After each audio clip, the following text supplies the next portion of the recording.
Good evening, everybody. It is Friday, December the 1st of the year 2023. And you know what that means? Well, it means Christmas is a mere 3.5 weeks away. It also means it's time for the Ken and Glenn Show.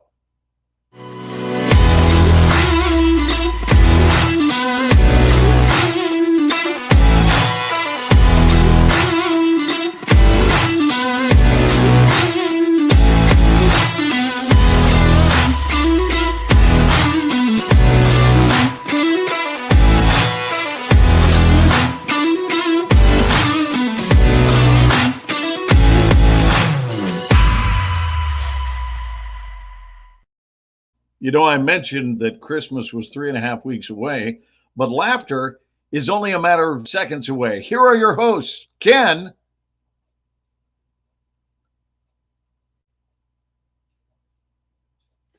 And Glenn. Oh my I was, I Oh my was God. mute. Somebody fire the man. Somebody fire him. I don't have the authority to do it. Oh my God. How did I Someone mess let him that know up? he just can't cut it. Let him know. I Timing. don't- Timing. And timing is not the name of a Chinese girl, okay? It's a concept that has to do with beats, right? Being there with the I, exact line. dude, What are I we doing? We're totally chatting tonight, right? Is that what we're doing? We're we're chatting. chatting. Yes. And we don't, something must be off with the count. Say hi What if you're here. Say hi. is So, this going? Is this on? Operator. hello. Is this thing on? Yeah, there's Deborah. Oh, Debbie. Yeah, Deborah's personal friends with Tai Ming. See? Debbie Bettendorf, you're up late, girl. We She's love never Debbie. up this late. We Never, love ever. Deborah. She's the best. Debbie is awesome. Even though she So doesn't show up to Grow Live Academy much anymore, but we're not judging. she says she knows. I said she's the best. She said I know. Uh, But you know what? That's the truth. The people who really are the best, they do know. That's a fact, actually. So I had a breakthrough awareness tonight. I miss you. She didn't say I miss you, Ken, or I miss you, Glenn. It was just I miss you, and it's up for us to fight over it.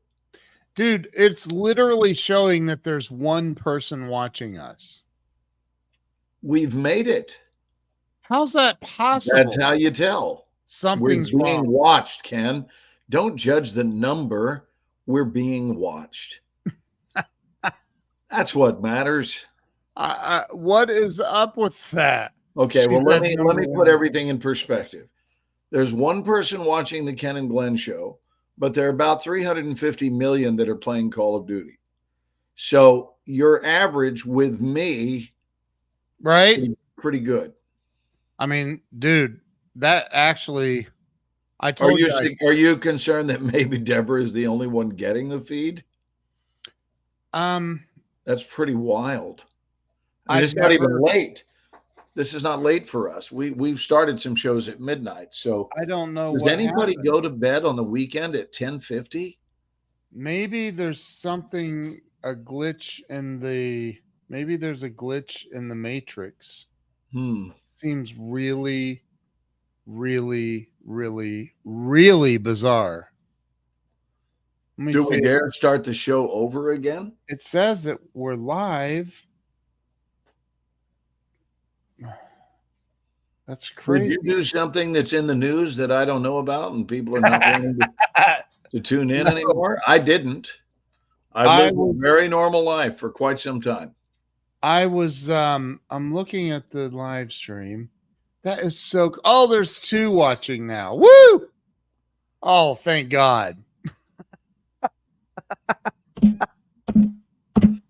You know, I told you, remember tonight when I made the prediction, I said, no matter what, I feel like we're going to have 100% increase in our audience. You remember me saying that? Yes. Look, I we've said got things are going so well that I'll bet you we'll get twice as many people as normal. And here we are with two people. three. We're up to three now. We're up We've to got three. Joe watching as well, so there's that. That's Well, good. we certainly, I can't, typically when we go on around this time of night, we'll have 20, 25 people that are there with us. Hey, share this out. There we go. Could y'all share this out, please? Just share. Just click the little share button and share it out. I'm So going to that share people this. can go, why are you bothering me on a Friday night?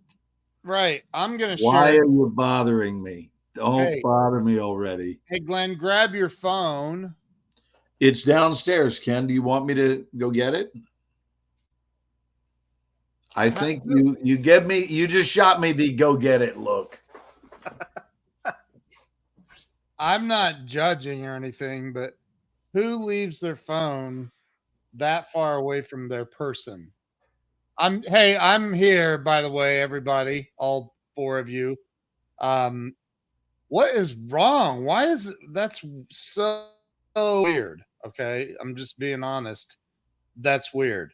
So, because normally it would be like, you know what? I'll bet you it's because I ran the Napoleon Hill Institute's event this week with Mark Victor Hansen and all the amazing people that were on there. It was insane. I mean, absolutely incredible. But I'll bet you, I will bet you that Facebook is tired of me using their platform or something. I don't know, because I'm live on Facebook in multiple places. We're live on LinkedIn. That's where Joe is. We're live on 2 YouTube channels. We're live everywhere. The algorithms are mad at me right now or something. I don't know. I'm being shadow banned for something. You know what it could be? I wonder if the music has them upset. I paid for that music and that I still get like these reports. It's crazy. I feel like I'm talking to myself, Glenn, but I feel better now that you're back because I won't have to do that. Not only that I'm back, but that I'm back and I've already shared it out. You did not. Yeah, I did. Dude, that's awesome. Yeah, I did. So, well, hey, you know what? Where two or more are gathered. Correct. Which means we don't even need an audience. We don't. No, because we are too. We have done live streams before where it was just us at the end and we just kept talking anyway. Right. Never stopped us. The number's climbing now, so that's good. Hello, Garza. Good evening to you. There's Kevin. My gosh, a fellow actor friend of yours, Kevin Bacon. Kevin. I'll hold it. That's the other Kevin Bacon. Lily Ann. Look, there's Allison Turner's here. Hey, Allison. So people are responding. All right. So hello. Hold it. I can't do. Let's quit dwelling on the size of our audience. We have enough self-esteem. Our self-esteem is in no way hinged to how many people care, share or are present. We don't. It doesn't matter. But Kevin's got a huge audience. Kevin, share this out, man. Come on. Would you do Leanne's accent again, please? Leanne. Hold on. Leanne.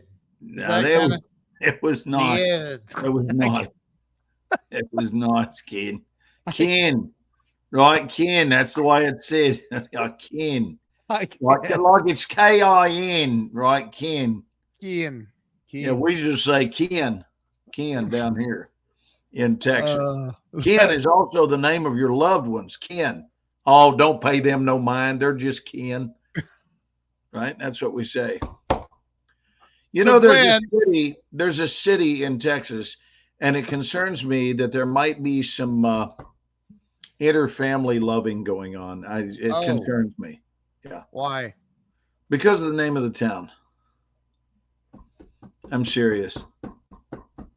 I'm not going to say that incest goes on down there. I'm not going to say that.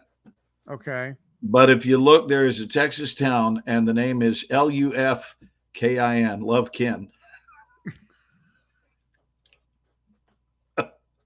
That's a true story. If you look it up on the map, it's Lufkin, Oh Lufkin. my God, that's too funny, dude. So if you got a bad habit of loving Ken, then head down. Allison shared it. Allison, thank you for sharing. Jose Look, Leanne shared. said she's in a shopping center laughing. I know. But that's true, Ken. Luf, as in Frank, Kin, Lufkin. Lufkin. Only you pronounce it Lufkin. Lufkin. If you're going to sound like a Texan, it's like I live in Lufkin, Texas. I thought you were going to say the name of the town was something like Family Trees Don't Fork Here, Texas. Right. What's really weird is if somebody said, man, I live in the incest capital of the world. I live in Lufkin. People wouldn't even get it. They wouldn't even get it. They wouldn't get it. There's Carrie Unless Carter. they watch the show. There's Carrie Carter. If they watch the Ken and Glenn show, they would get it. Hey, listen. Carrie just got a new Lexus. Do you want to hear about my breakthrough? Yes, but can we congratulate Carrie first on her new Lexus? Well, sure. She deserves it. She's we can congratulate her on just being alive another day. I know. Good job.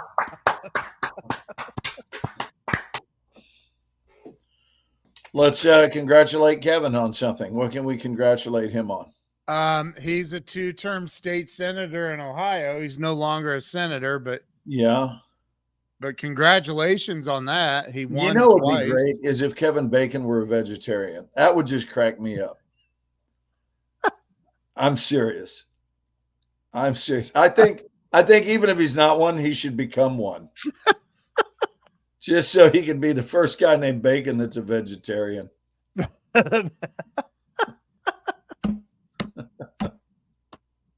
That's too funny. All right, so talk about your breakthrough as we pick on my good friend Kevin's last name. Yeah. I'm feeling especially funny because I was in front of a very large live audience today. I didn't count the number. I don't know, 250, 300 people, but it was wonderful. I was speaking at James Malinchak's event. I've just been feeling really with it. There's nothing I enjoy doing more than speaking in front of a live audience. That's more than making movies for me. It's more than doing television series. It's more than water skiing or jet skiing or even intercourse for that matter. While I'm at it, I'll go ahead and admit that. Oh my God. I'd rather have a live audience. Oh my God. Eric says, I'm not coming to Texas unless I get to have dinner with Glenn. He said he was coming this Tuesday. That's my buddy, Eric Cornelius. Yeah. But Glenn teaches on Tuesdays. Mondays I can't do it on Tuesday, but I can sure do it any other day. On Wednesday, Eric. So if you're going to come to Texas on Tuesday with the intention of having dinner with Glenn and myself on Tuesday, I'm afraid that we're going to have to crush that dream. On Wednesday, the following day, which also ends in a Y, you could do that, and we could probably make that happen. But you have to buy it. Dubai in the house. Oh, Samana. Oh, my God. Hold on. Dude. Hold on. I have it. Un momento, por favor. I got it. Spanish is not the chosen language of Dubai, Ken. I know, but it is. That was really an odd choice for you to go right into Spanish. Oh, somebody from Dubai is here. Hola, ¿qué tal? ¿Cómo estás?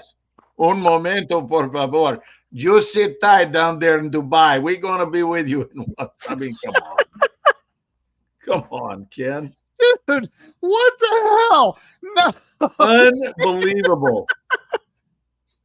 Hey, all of my friends from Germany are here. You hold on tight, Germany. We're going to be right back in just a minute for all the things you're going to need in Germany. I mean, come on, Ken. Oh, my God. What the hell? Oh, my God. Okay, look, hold on. Hey, Brian is here. Brian Hess, my brother. Good to see you, man. Oh, my God. Hold on. I got to get my... And then I'm going to tell you about my breakthrough because I know you're just dying to know. I'm dying to know. Oh, Ken, that's weird. Look, hold it up on half of your face. It looks like you're half male and half female. Hook it up. Seriously. Look, match it into your smile. Tie it into half your mouth. Slide it over a little bit to the right. That's Keep going. No, you got it too far. There you go. Keep coming. Keep coming till the nose is. Yes. Till the noses merge. Keep going. There it is. Can't see it. Okay, you're the weirdest looking chick guy I've ever seen. But that's Samana's. Gary book. Carter describes it as disturbing. Sandy McNichol says that PA is in the house. Oh, wow. Eric says Ken's a hot chick. Congrats on your book. That's awesome. Oh my God. Okay, dude. Wait, we have a movie star in the house, and I don't mean you or I me. know. I saw You or that. me. I'm talking about the one, the only, the inimitable Kara Rayner. Come Kara on Rayner with it. in the house. Kara. Maybe we could sign her up to join in and tell us what it's like to be the star of a movie, because Kara's starring in a movie this week. Kara, if you can jump on here right now, I'll send you the link right Kara, now. did you know that I'm coming to see you tomorrow, dear? Did you know that? Oh, dude, you almost gave me a stroke with all of that. Yeah, I'm coming out to set tomorrow. Hopefully you'll be on it. So, welcome to Ken's Spanish Hour. What the heck? Hello, everybody. My name is Ken Walls. I just said un momento, por favor. I'm in Texas. That's what we do here. So Samana is very, very, very, very sweet. She's been on my show and she's a rock star. Kara has also been on my show. She's a rock star. Kara, can you get on here? If I send you the link, can you join us? Sí or no? Drop a 1 for sí, drop a 2 for no. Drop a 2 for no. Drop a uno para yes, uno para sí, y 2 para no. Oh. And if you never want to do the show, never want to do the show, drop a. She said C. Oh, she's saying C. Okay. All right, Kara. You could drop a nunca. Nunca. You know what that means? No. Ken, you know what nunca means? It means I need to never. tell her where I'm sending the link. It means what? Never. Oh, nunca? Nunca. Kara, I'm sending you the link in Facebook Messenger. It also stands for 12 o'clock in California. Nunca. Huh? Oh, nunca. Got it. I am looking at He's here all week, folks. He's here. Dude, I'm week. looking at Kara's Facebook page right now. Yes. And I'm fortunate enough and blessed enough to be friends with her on Facebook. Thanks to you, I met her through you. That's right. And her cover photo is literally you and Kara sitting in a black Bronco in front of Lucille Ball's trailer. As well it should be. Pretty amazing. All right. Nunca means never. How does Samana know Spanish and she lives in Dubai? Nunca means never. How does she? All right, Samana. How do it you also know that? means it also means you're a nun in California. Anyway. Look, and you can put that on your tax return. Nun, California. She speaks Spanish. Oh my gosh. See? Of course. She's very smart. She's probably learned it mostly from you, Ken. Would be my guess. I'm Are only you going to have me tell Texas. you? Are you going to have me tell you this breakthrough or not? Yes, please tell the breakthrough, please. So, I was yammering today to a large group, and it went not good, not great. It went perfectly. Just so much fun. And loads and loads of laughter. So I've been in silly me mode all day. But silly me while simultaneously philosophizing. And then I got home and the silly stopped because Kara's very familiar with my silly. So, although I do keep her laughing. But we weren't joking or anything tonight. And then after she fell asleep, which she is right now downstairs by the fireplace. Why? Because I'm a good husband, and went outside and braved the cold to bring in firewood and started the most delicious fire so that we could have just a taste of ice cream and watch some television together. And she conked out. Wow. So then I spent a little while thinking, which I do every day of my life. I do a lot of thinking. This is where ideas come from. And I'm not saying that to be silly. I dwell, and my dwelling is not all over the place. It's pointed dwelling. And I started to think about, I'm in this week 4 of manifestation, week 4 of discipline training in the workshop that I am leading on Mondays and Tuesdays, and talking with my students about how to identify things that are being tolerated, things that exist in your life that you would be better off without, but you allow them. Could you take those things and disallow them? Could you decide that they are not allowed to exist in your life? It's their only qualification for membership. Listen very closely, guys. This is really good. What if the only qualification for something existing in your life is because it's just been there for a long time? No other reason. No other reason. Hey, Kara, welcome, welcome. We're gonna get to. I want to know about the movie. I just want to finish this thought. And so I'm asking them to identify things that are lingering, but you can't even justify their existence. It turns out the single biggest reason why anything is in our lives, any thought we run, any choice we make, right? It's been agreed to by theologians, philosophers, people who pay attention in life, that all of us make several hundred decisions a day, many of them unconscious, most of them unconscious. And that doesn't mean you're not aware of it at all. It means that it's there by rote, so you don't give it any thought and you go ahead and do it. Well, what if you stop and realize? So, again, the biggest reason for things existing in our lives is because we did them yesterday, or we did them last week, or we also did them a month ago, but we've just always done it. Well, how long have you been always doing it? Right? How big is your always? Are we talking about weeks, months, years? And if the only justification you can come up with for why you allow something in your life is just because you allowed it yesterday, that's not much of a reason.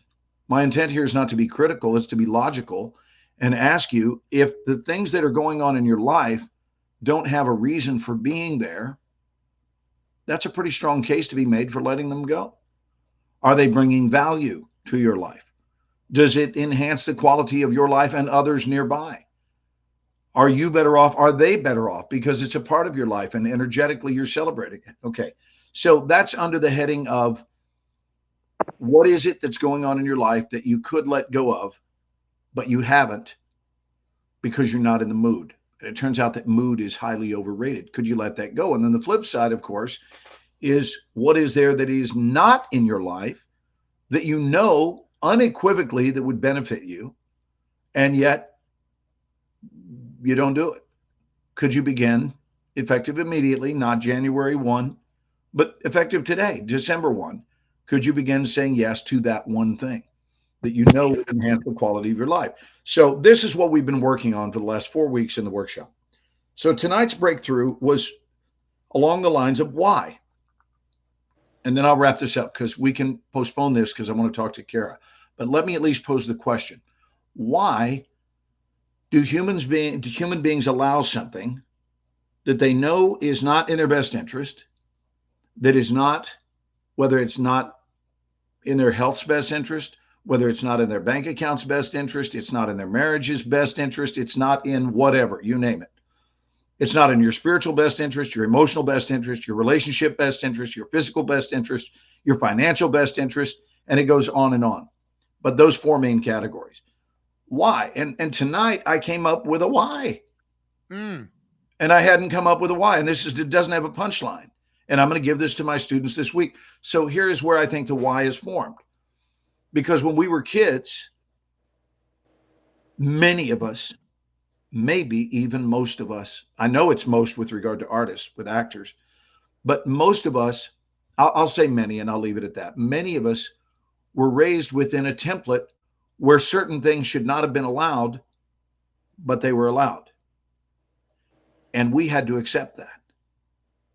And so we got very used to, very accustomed to turning our back on things we knew didn't belong in our life because as a kid, we didn't get a vote. So we got very used to things that don't fit in our lives being placed upon us. And that became our template. We got accustomed to tolerating things that did not belong there. This is just what I came up with tonight. And I started thinking, we've become very accustomed to getting used to things that it's not in our best interest to get used to. So we have to go all the way back to the time when something was placed into our lives and say, what was that thing or things? I know what it was for me that was forced upon us. And we had no choice because, realistically, what are you going to do at 8? Are you going to move out? You're going to go move out and get a job when you're 8 years old? So you're handling it. And you and I have talked some about this, Ken, but you're handling it becomes a matter of you're just trying to survive and you're trying to protect yourself and you're trying to stay out of harm's way. And so you say yes when what you mean is no. And then invariably someone would say to you, oh, you're going to cry? Let me give you something to really cry about. Right. So now, even when we start to express and what's leaking out of us is the feelings that we're having about the wrongdoing that's taking place. In other words, we're in our truth when we cry. And now we get the second wave of trouble. And that second wave comes in that says, I'm going to give you something to cry about if you don't straighten up. So when we have normal reactions to adverse behavior, and it doesn't fit with our life, then we go to express that, and then we're punished for that. Yep. So this creates a very deep pattern of allowing the unacceptable. And then we grow old allowing the unacceptable, and we learn very early on that you can't say anything about it. So this is a deep-seated patterning, and this is what we're going to talk about in class this week. That being said, we'll put that on hold because I want to know how filming has been going, and will I, in fact, get to see you on set tomorrow? Kara! Kara Rayner, ladies and gentlemen. Come on with it. Gosh, I'm actually, I'm working tomorrow, so I'm hoping I get to see you. I'm waiting on the call sheet right now. I've already had my melatonin, so I'm starting to crash. All right. But are you back? Are you staying in Longview, or are you back at your home? I'm staying in it's technically Kilgore this time. We're in Kilgore right now. I heard you were in Kilgore tomorrow, so I'll see you in Kilgore. Yeah, definitely. Awesome. And how's filming? It's going good. It's going really good. We had another long scene with eating. There's lots, so many foods and a lot of opportunities for continuity errors. Oh my gosh, it was insane. And we had our plates memorized. This is because plates were getting picked up and taken into the kitchen. Then we had to bring them back. I'm like, no, that's my plate. I had the 3 beans and the tortilla, and it was insane. But it was a not that long of a scene, but it took hours and hours. I'm sure. But it's going great. Everybody's wonderful. As you know, both of you know a lot of the people that are working on it. And is Jeff the director? Say again? Is Jeff the director? Yes. Okay. Is he also DPing? No. You know what? Gosh, have I even looked at who is Did you want to look at the call sheet tonight to figure out who's doing what?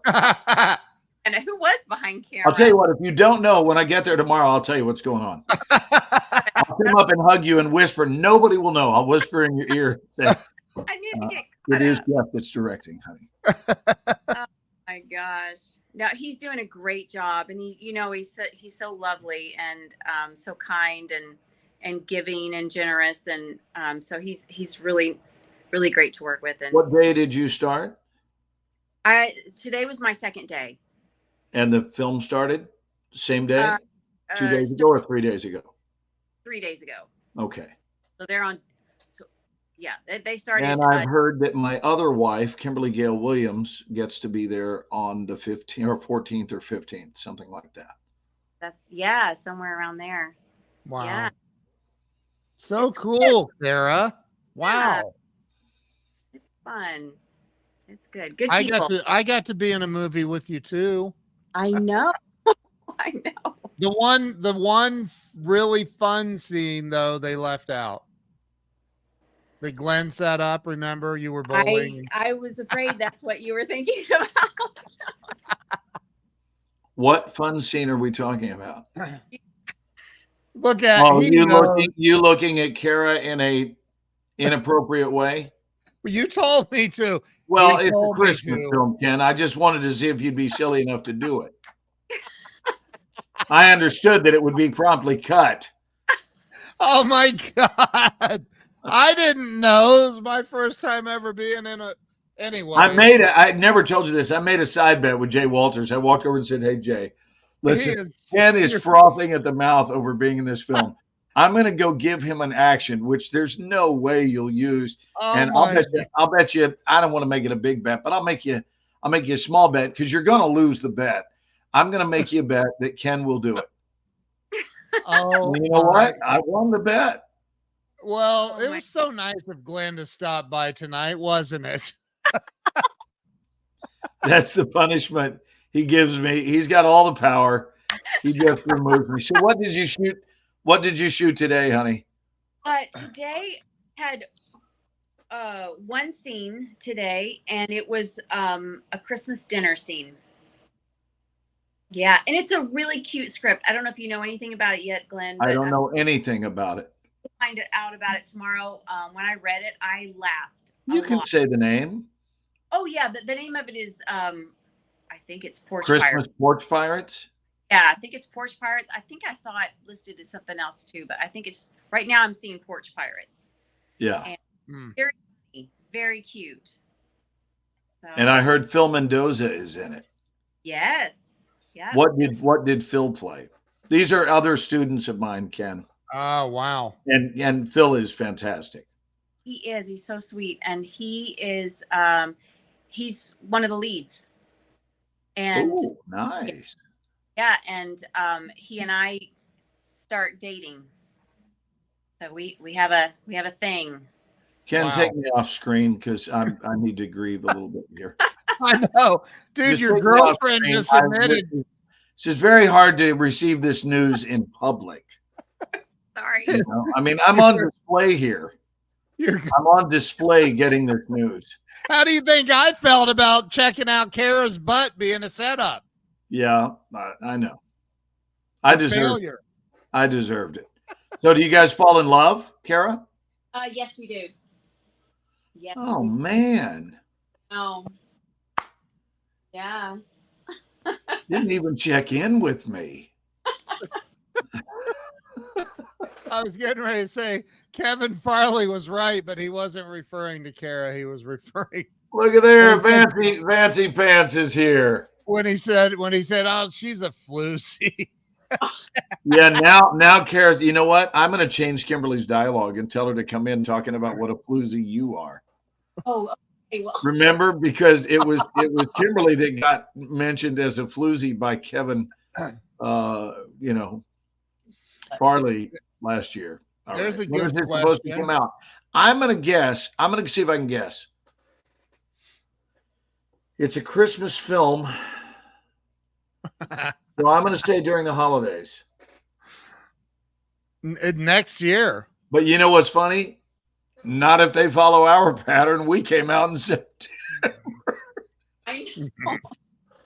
Grumpy old Santa came out in September. I know. I was like, what? Why is that's already out? Okay. So what am I going to see you do in Kilgore tomorrow? Tomorrow, I think. Did she just freeze? Yeah, she freezes up when I start talking about her new boyfriend. And it literally looks like she's getting ready to flip us off. Flip me the finger. It does. I know. Her middle finger was loaded and ready to go. Like terrible. I keep my hands down. And then what's great is that StreamYard said, no, freezer right now. Freezer right there. So what are you doing tomorrow? Look, she's acting. Yeah, yeah, actually. All my scenes are in a car tomorrow. in a car. And so Kilgore is the area you'll be driving around. Yes, yeah. All right. Well, I'll see you for a hug at home base, but obviously I'm not going to be in the car with you because I assume they're not pulling you on a trailer. They're probably driving around and the camera will be in the car. Think so, or we're going to be sitting still at different locations having conversations. We met the chief of police of Kilgore. Glenn and I did. Oh, We did. We were at the local Ponderosa, Texas Roadhouse, with baby. Texas Roadhouse, and I was kidding about Ponderosa, and I mean, you know how Glenn gets swarmed in public, and so after we were finished eating, this nice lady walks up, and her husband's kind of following behind. She goes, "Excuse me, Glenn. I just have to say, I'm sorry to bother you. And he's like, no, it's all right. What? And I just want to thank you for the years of entertainment that you've brought into my home for my family's entertainment." And I'm like, oh, I'm gonna cry. Like, I was like, and this is a true story. It is. That's almost exactly the way she said it too. And I was like, what? That's unbelievably cool. And then she introduces herself and her husband. And Glenn says, "Well, what do y'all do out here?" And well, he goes, "I'm the chief of police in Kilgore." And I forget what she said she does. But anyway, it was really cool. Well, that festive story, Ken, which took place during the holidays last year. Yes. Let me tell you what took place in the holidays this year. Yes. Like 3 or 4 days ago, would have been 3 days ago because it was on Wednesday because I teach on Monday and Tuesdays. So I was in one of my moods and I walked into this place right up to the counter and I still am cracked up about it. And I said, I looked up like that. I said, yes, I'd like to have burger and fries.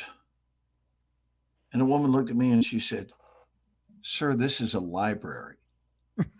And wait, and I said, "Oh, I'm sorry. I'll have the burger and fries."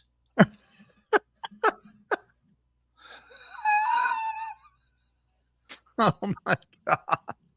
Oh, oh Lord have mercy. Now that's a good joke. Come on. That's funny. At least it's Say it really loud. cool. She tells you you're in a library. Say, "I'm sorry. I'll have burger and fries." Okay. That is so I funny. can't do any better than that, Ken. That's all I got. That was pretty good. You got laughs. So Kara, what time do you start in the morning? I don't know. I'm waiting to find out. Last night I Oh. did till like 1 a.m. So I can't So you say- haven't even had a chance to study lines yet. I did already study them. Oh, and so you already know what scenes you're working on. I have, yes. Before Phil and I left, we were able to get the what was going to be happening. So that was like, Oh.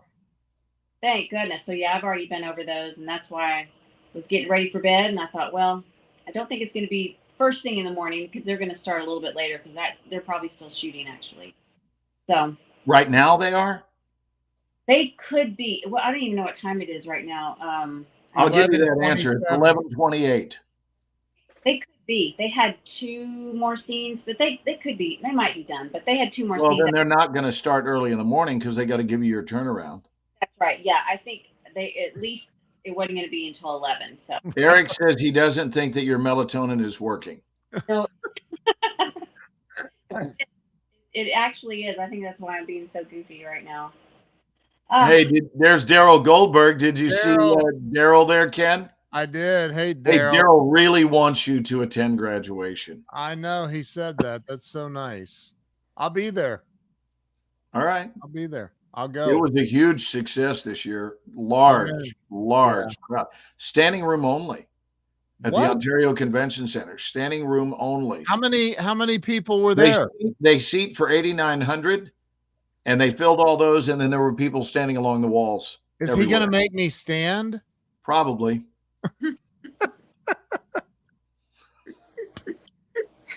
Maybe if you'll be nice to him. Oh my God, that's too funny. Hey, while I've got Vance on the line, I got to tell Vance something. Vance, Hold on, can you get me Flutter? Can you get my copy of Flutter back to me, please? Pretty please. Okay. Go ahead. That was a little aside for Vance, right? Stage seat. Whoa. Stage seat for Ken. Whoa. Wow. Should we tell I have everybody? to give a speech to get a stage seat. Well, dude, just maybe, I'm going out on a limb. You might be getting replaced. That's probably where we're headed. But listen, I want to tell you that I learned, and I told you this on the phone today. You know I did. We just talked a couple of hours ago. And I said that I figured out the difference between the event today and the graduation, which is that the motive of the graduation is that no matter how glad they may be to see me take the stage, the reality is they don't want to hear me. In fact, the faster I can finish up, no matter what quality of goods I'm doling out, the sooner they get to see their offspring receive their diploma, and that makes them happy. Yep. So I'm going to factor that in next year and just give them a few gems and get the hell off the stage. Right? Because today they wanted more, and we did an hour 15, and they wanted a lot more, and it was crazy good. But the difference is, why are the people there? They were there to grow and learn. That's what they want. That's what they paid for. Yep. So that's just an awareness on my part, is to be more sensitive to what is the primary objective of an audience, you know. Wow. Look at that. I did shake hands with all 700 plus graduates. That's a true story. Wow. 700 graduates, and they brought in 9,000 people for that? Those are some big families. Because their families are very proud of them, Ken. I understand, but those are huge families. Like each one has 10 people. Yeah, but those numbers are not being made up. That's the number of graduates. Are you going to do the math? I'm trying to. You do it in your head right now. Go ahead and go. It would be about 12 people per graduate. 11.625. 14 would get you at 98. Right? That's just insane. Wow. So that's a lot 13, it'd be about 13 people per family. Wow. Yeah. That's impressive. Yeah. That's why I did not lead the commencement with speech about birth control. That's the whole reason I didn't go there, because I thought that would not have been received well at all. Right. Right. So Kara, you're not going to know for like another hour and a half, maybe? Yeah, could have come in since I've been talking to you guys. So. Oh. Hey, Daryl mentioned, did you see this awesome tribute to veterans? Ask Daryl, or I'll ask him right now. Daryl, can you send that to Ken? Email it to him, and we will play it right now, because Ken is a big supporter of veterans along with me. Is there any copyrighted music though? It's online. I understand, but I think it's public domain, all over the place. Public domain. I don't know. I get it. I mean, Daryl showed it live to a lot of people, and the authorities didn't come after him. Well, it's not. It's Anyway, I understand. I don't want problems. Do you want to just make it silent and I'll sing throughout it? Thank you, Kara, for the laugh. They're getting harder and harder to get from Ken. Because I'm getting emails here, not from Daryl yet, but Daryl, yes, send it over. Let me look at it. I'll play it. I mean, it doesn't matter if they shut us down. Kara, are you staying at the same place we were, or did they move you somewhere else? We're currently. Oh, you said you're down in Kilgore. I forgot. Yeah. What's it? Well, how about when you're up in Longview? Are you staying at the same place? Yeah. We'll be back. Whatever that was. Isn't Kilgore like? I'm not advertising it because I don't want people to come track you down. I just wondered, Right. All right. Well, do you know that Josh is playing tomorrow night in Longview? No, I didn't know. As is Kevin. as is Kevin, and Ken Really? Walls is coming I'll out to be Longview. there. Oh, I'll be that's oh my gosh. Okay. Yeah, they're playing on a double bill together in Longview, so right up the street from Kilgore. Wow. So that's why I'm coming out. And since I'm coming out Oh. anyway, I thought, I'll just go to set earlier. I mean, their show is at 7 p.m. So I'll come early to mid-afternoon, spend a little time on set, maybe grab a meal and hug my loved ones and tell them how proud I am, which, by the way, I am. Aw. And you know who's not surprised? This guy. Of course. Of course. This is what I saw that night when I saw you on stage. This is exactly what's supposed to be happening. And it's going to get bigger and better from here. It's already going well. So now you're getting into the nuts with a cherry on top aspect of life. Yeah. You got your cake. You already got your cake and your icing. Now here comes the nut and the cherry and a bow tie and all of that stuff. I'm Sounds so happy for you. Thank you. Thank you. It's a lot of fun. So Yeah. good. Well, great. I'm looking forward to seeing you tomorrow. Are you off book already? Yeah, I am. Okay. All right. Yep. And you're only shooting the one scene? I have 4 tomorrow. Ah, see, this is what it's like. Are you number one on the call sheet? Number 3, Who's number one on the call sheet? Bill is. He's You are kidding me. Hmm? Touchdown. What does off book mean? Off book. That I means know. that you are memorized. That means she's not blowing her memorization time by being with us. Right. Oh, So when got you're off book, the expression comes from it means you no longer need a book in your hand. It is a play term because in theater, you walk around on set with a book in your hand until you are off book, which means you can set the book down. And if you're not off book, at least 2 weeks out, yeah. you start making people nervous. And on a film, your memorization time isn't 5 weeks like it is with a play. Your memorization time is the night before. So hold it. How okay. Look at that smile. That's a smile of a woman who has been working on 4 scenes tonight in order to be ready to film them tomorrow. And it's pointless to start, say, a week ago. Did she have the script? Yes. The problem is the scripts tend to change a lot during the week. And now you've got the old version in your head. And now they change with every color change. So the script starts out white first, then it becomes blue, then it becomes green, then it becomes cherry, then buff, then yellow, then canary yellow. And seriously, all those colors. Wow. And by the time you're done with your script, it's in full Technicolor.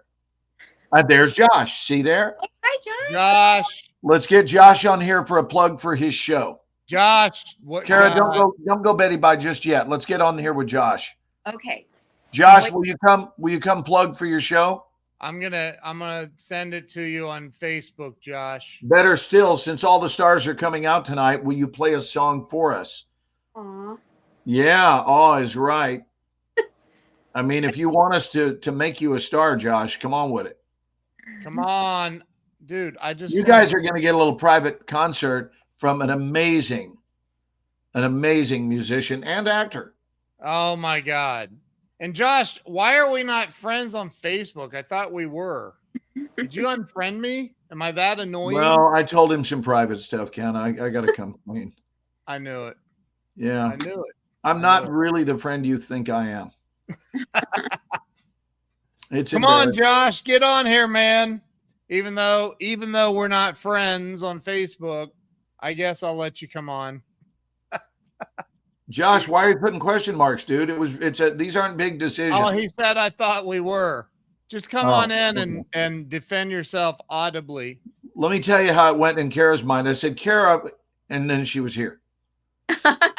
I know. It wasn't even a question. It was, hey, Kara, all right, I'm coming.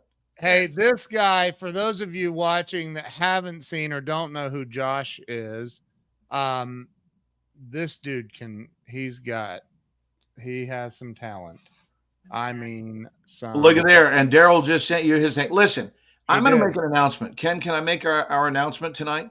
Please make the announcement. So Ken and I, this is not a joke. I want to look and give you my this is not a joke face. All right. This is not a joke face. Ken and I are getting ready to go large. We're Yep. taking the Ken and Glenn show to not only the next level, we're skipping up several levels, and we're going to tour around the country doing Ken and Glenn. Only the Ken and Glenn is going to be an inspirational weekend of personal development. And we're excited about it, as in very excited about it. And our first event will be here in early January. We didn't do the show tonight to plug the event, but that's the truth. What's the date, Ken? January the 6th and 7th? Yep, Not Saturday. that I remember the dates, but January 6th and 7th. And then we're going to get everybody very excited. And this is going to be really, really, really good stuff. And I'm going to do some technology stuff and social media stuff to teach you how to get up to 9 people watching your live streams also. What is that? Those of you who dream big like we do that say, I'd like 9 friends to share time with on a Friday night. We're going to show you how to do that. Oh my God. Hey, Josh. Oh, there he is. Hold on. Here he is. There's Josh. What is going on, you guys?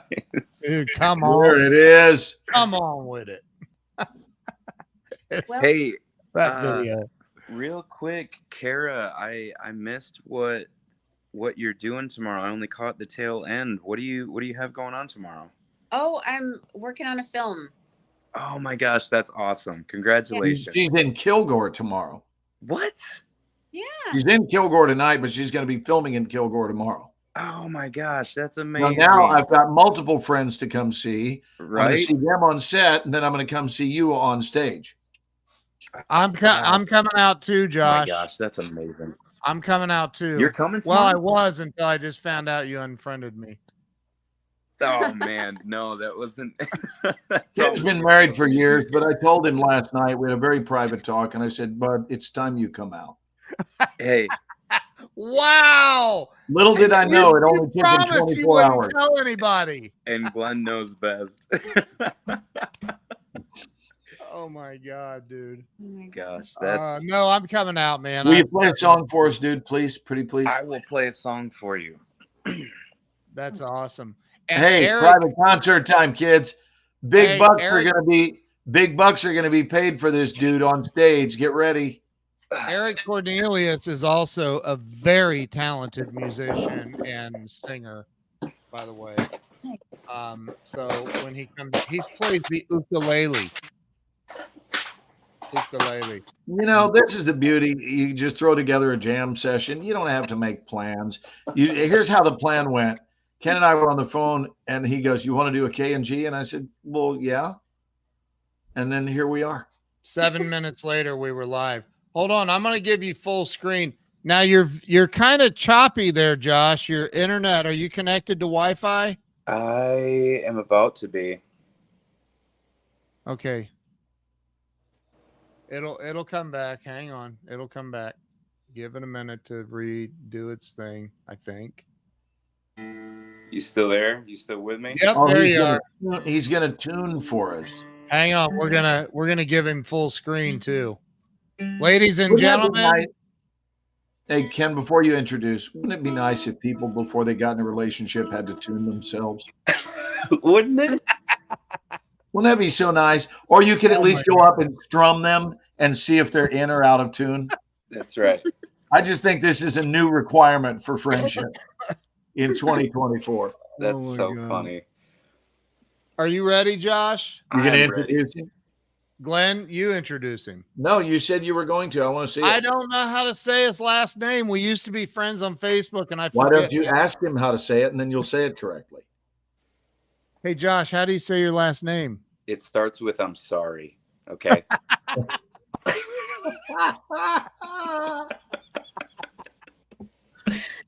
It's Mandragor. That's what I thought. Ladies and gentlemen, Josh Mandragor. Thank you. This song goes out to Kara. Aw.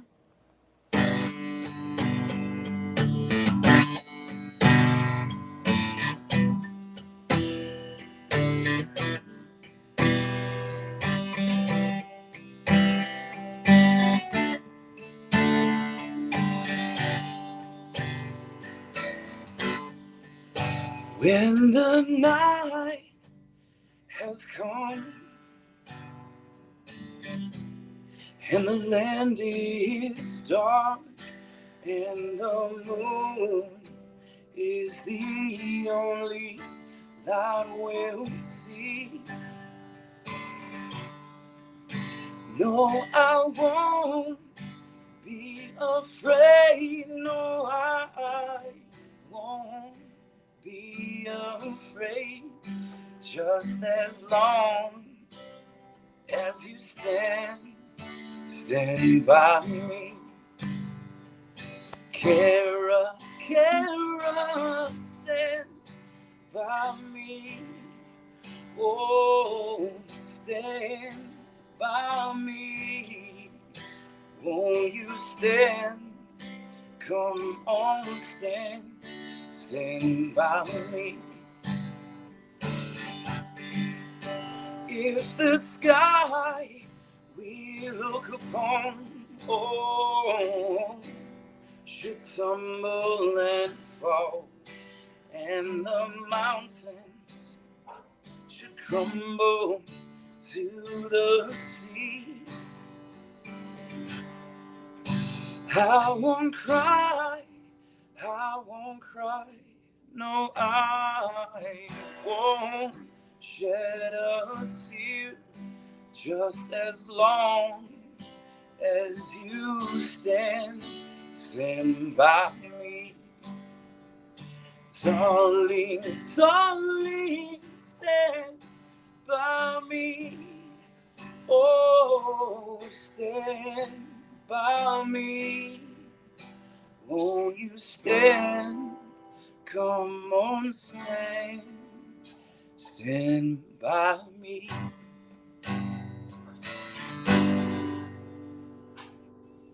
Come on with it. Nice. That's beautiful, Josh. Thank you. Wow. I have no idea how that sounds. Well, you know, I'll let Kara review it. Oh, I loved it. It was very so sweet, and I love acoustic. I love kind of just off the cuff kind of a song like that. And it was great. I'll tell you what it does, though, Josh, Right. is it distorts the guitar more than it distorts your voice. Well, that's good. So your voice was pretty pure. Meaning, I know your voice is great, but what I'm saying is StreamYard did not injure it. Yeah. Okay. It didn't give us a lesser version Hey, of you, but Josh, it does I'm- typically do that to the actual, instrument. It tends to make it a little cuckoo for Cocoa Puffs, but Yeah. it was beautiful, dude. Really beautiful. I've never played an instrument, via kind of like a stream like this before, so I have no But idea. you're running with the big dogs now, so we're going to get you out there to audiences literally tens at a time. Yeah. and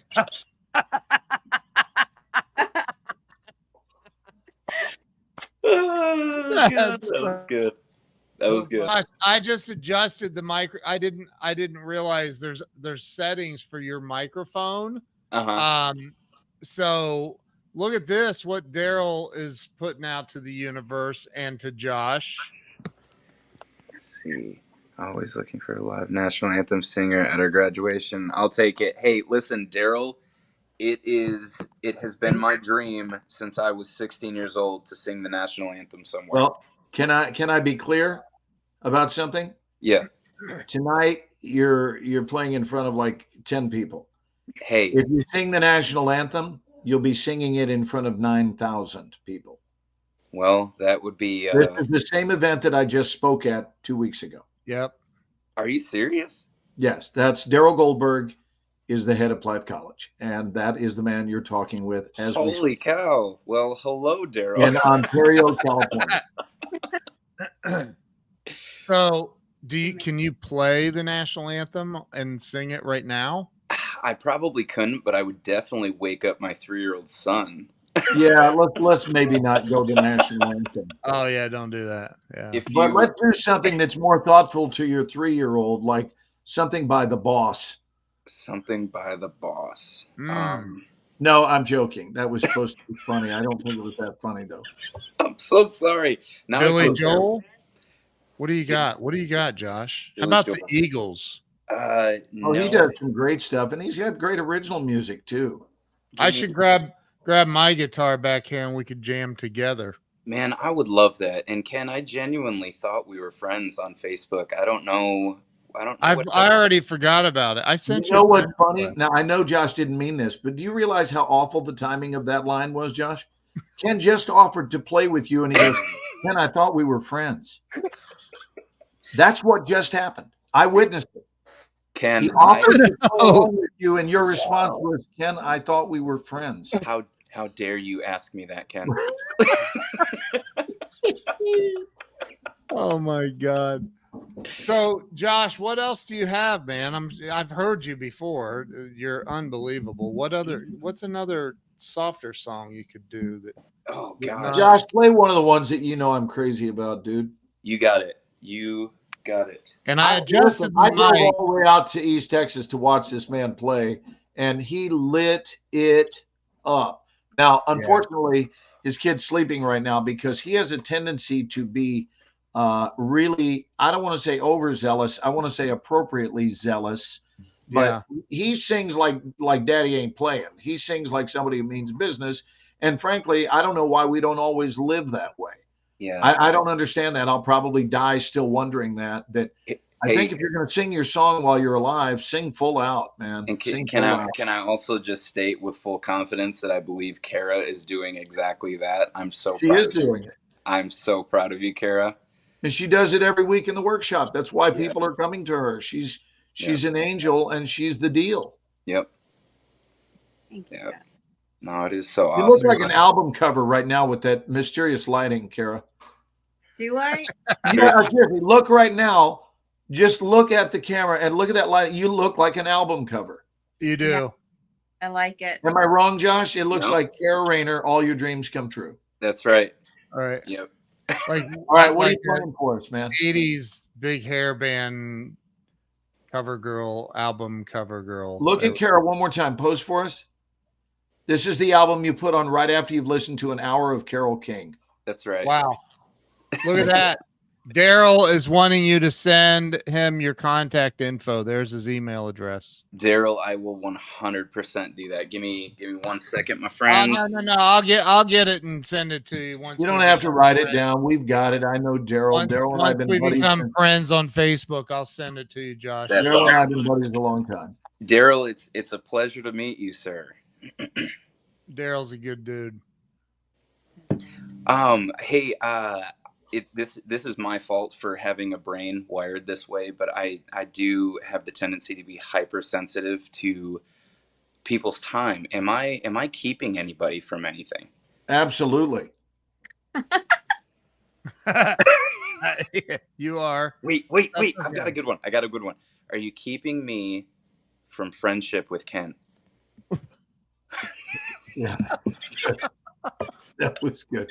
Hey, I know this is a repeater for the audience, but let me just say this for Josh, because I want to use Josh as the bar to find out whether or not he thinks this is funny. So, Josh, the other day I went into this joint and I looked up and I said to the gal at the counter, I said, I'll just have a cheeseburger and fries. And she looks at me and goes, "Sir, this is a library." And I said, "Oh, I'm sorry. I'll have a cheeseburger." I love it. Okay. Oh, God. All right. Good. All right, Josh, what do you got for us? All right. Here we go. This is one of my favorite songs to play live. You know what? Actually, hang on. I'm flipping the script. I should have done this. This is where your national exposure begins, dude. I hope so. Gosh. On the Ken and Glenn show.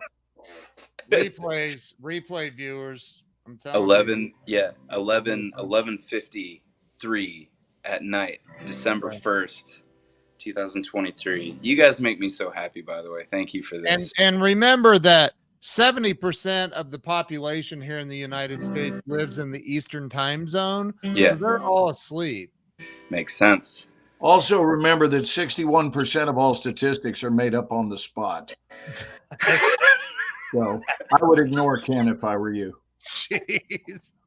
Glenn, thanks for stopping by tonight. It's been so Where- nice. So Everybody- nice having him here. Did you kick him out? He did. Hi, He does it. He does it at least twice per show. Oh my gosh. I that have is- no other defense mechanisms. I Wait, don't know what Sandy else is wanting to do. us all to shut up so that Josh can play. Oh, yeah. Here we go. Go ahead. Josh. All right, this one is like my all-time favorite song to play live. You were here before. Couldn't look you in the eye. Just like an angel. Skin makes me cry. You flow like a feather in a beautiful world. I wish I was special. Glenn, you're so special. But I'm a creep. I'm a weirdo. What the hell am I doing here? I don't belong here. I don't care if it hurts. I wanna have control. I want a perfect body. I want a perfect soul. I want you to notice when I'm not around. I wish I was special. You're so very special. 'Cause I'm a creep. And I'm a widow. What the hell am I doing here? 'Cause I don't belong here.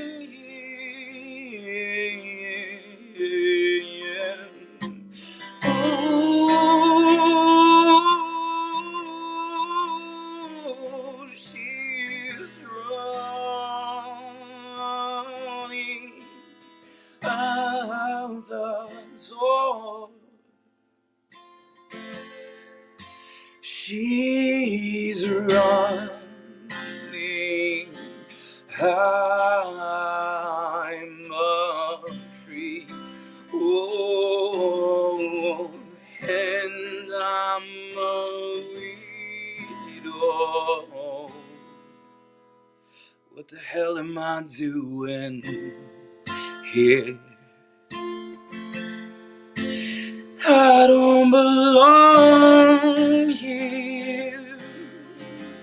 Oh, and I don't care if it hurts. I don't care if I want. I don't care if I talk. I don't care what they want. If I would feel like an angel. An angel, oh.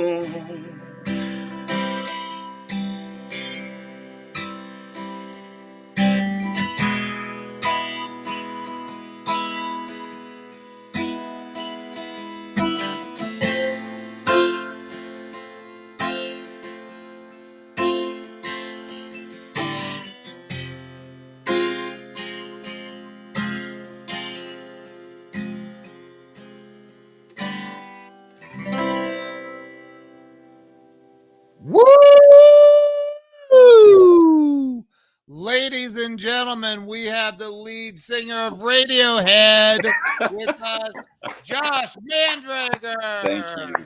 Thank you. Sandy actually thought you wrote that song. Interesting. Dude, It's that a is very one of my well-known song, Sandy. favorite Love song. it. I have it scrolling across the bottom. Radiohead lead singer Josh Mandrager. Please don't get me sued. And Daryl, did you notice? By the way, Josh, that was outstanding. I've heard you play it live, so I That's wish for the audience to know that version of you when you just tear it up. oh my I mean, that guitar enjoys being played by you because you play it Amen. like a great lover. You know, it does. She's been good to guitar me. just loves you strumming on it. What'd you say, bud? I said she's been very good to me.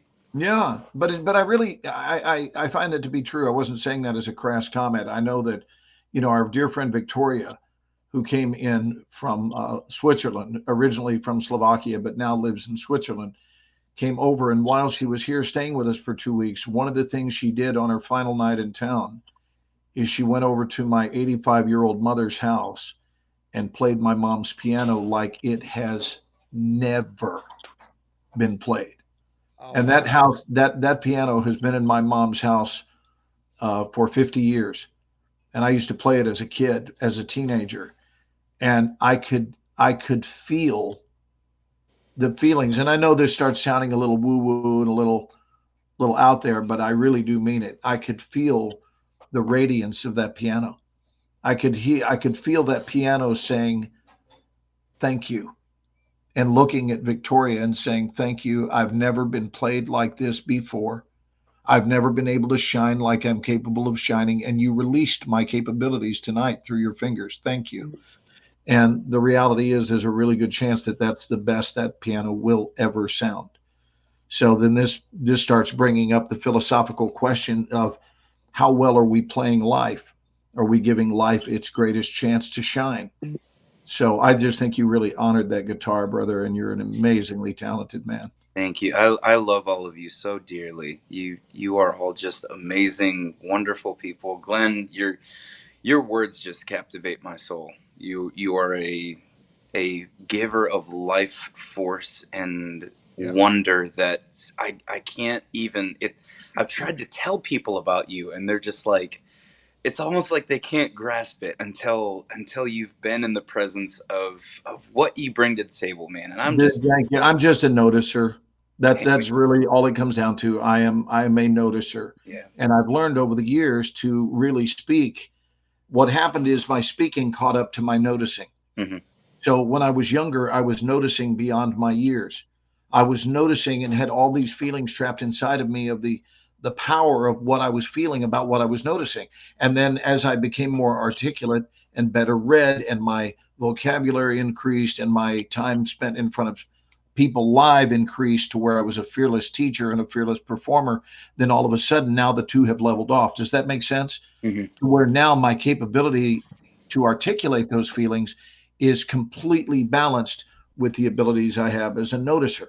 So the two are in the middle of a dance, and you waited and caught me later on in life and met me in my mid 60s. So, but I want to say something to Daryl here. Daryl, are you still here with us, brother? And Sandy McNichols said, who wrote the song? It was Radiohead. Yeah, they're the original, wasn't right? Me. It's Radiohead. Daryl's still here, dude. Okay. Yep. So I just wanted to ask Daryl if he noticed that Kara is the woman who played the lead opposite me in Grumpy Old Santa. Were you aware of that when you saw her sitting here, that this is the wife that I wind up with, which turned out to be a really good choice considering the first wife left me after 30 years? Oh, he said absolutely. Yeah. Oh, that's I mean, look at what happens if you leave somebody after 30 years and you get to trade up to, She dumped me, and it wound up being the best thing for me ever. Oh gosh. No, Kara's my sweet angel friend. Yeah, thank you. So anyone, by the way, any one of you who are anywhere around Northeast Texas tomorrow night, Josh, tell them where you're playing. Yeah, I'll be downtown Longview, Texas tomorrow from 7 to 9 p.m. at a really cool brewery called Oil Horse. It's one of my all-time favorite venues to play here in my hometown. It's got a great vibe. They've got great craft beer. I love the environment. There's always a great turnout there. So And Kevin Weldon will be playing with you as well. yes, yeah, Kevin is going to be. We put this thing together about 2 weeks ago, I think, roughly. Yeah, so I cannot wait to share the stage with Kevin Weldon. That guy is a gem, an absolute gem. So Yeah, he's a good old boy. And here's the thing: for those of you who don't know, here's the thing: for those of you who don't know Kevin Weldon, Kevin spelled Kebm. yeah, When I say, okay, we're going to go a different direction now. We're going to go a different direction. Okay, so what we're going to look at this week, Kevin, this week is Shakespeare week. And he goes, oh, man, come on with it. I'm all over that Shakespeare. Okay? I'm all over it. So to be or not to be, that is the question. So we're going to have to work with Kevin a little bit on his British dialect. But he is a sweetheart. That guy's got a heart of gold. Dude, did he tell you we spent the entire afternoon together last Sunday? A tiny bit. He gave me a little bit of information. We spent the whole afternoon together. We went to a sports bar in Canton, Texas. Nice. And Carolyn went out there with me. So that's awesome. Well, we're going to be there to watch you light it up. I'm going to try and tug at Kara, but she will have been on set all day, so I understand. Hey, I get it, Kara. I am just thrilled for you. This is just so stinking cool. Good for you. Good for you. Well, thank you. I'm excited about what you're doing as well. And I probably should go. I'm like, my eyes are starting to, Josh, before you came on, I took melatonin before I got on this. So I'm like crashing right now. Yeah. And I'll check my email. And, by the way, none of our audience takes it, but we serve as their melatonin. Yeah. Ken and I have an amazing capacity to just put people right to sleep, and we do it successfully every time we go on. Kara, it's so good to see you. So will you be able to make it over there tomorrow or no? I don't know, because I don't know when my call time is, and I don't know what time I'll be finished. Oh, that's right. You might actually still be shooting. Oh, that's right. Yeah. All right. Well, I'm going to watch him for you, honey. That's right. Definitely. I'll video the whole thing and put it on YouTube. Look at Sandy McNichols saying, Kara, good luck on your show. Oh, Yes. that's so nice. Yeah. And Daryl says he loved you in Grumpy Old Santa. Aw, Yeah. that's sweet. Thank you, Daryl. Yeah. Daryl said he gave me one of the most non-committed reviews I've heard of a movie, because he saw it, and I said, well, don't just stop there. What'd you think? And he said, well, Glenn, of all of the movies, of all of the Christmas, I believe is what he said, of all the Christmas movies I've ever seen, yours was definitely one of them. That is That's funny. That set the bar pretty low, I think. That is so funny. It was That is definitely so one of funny. them.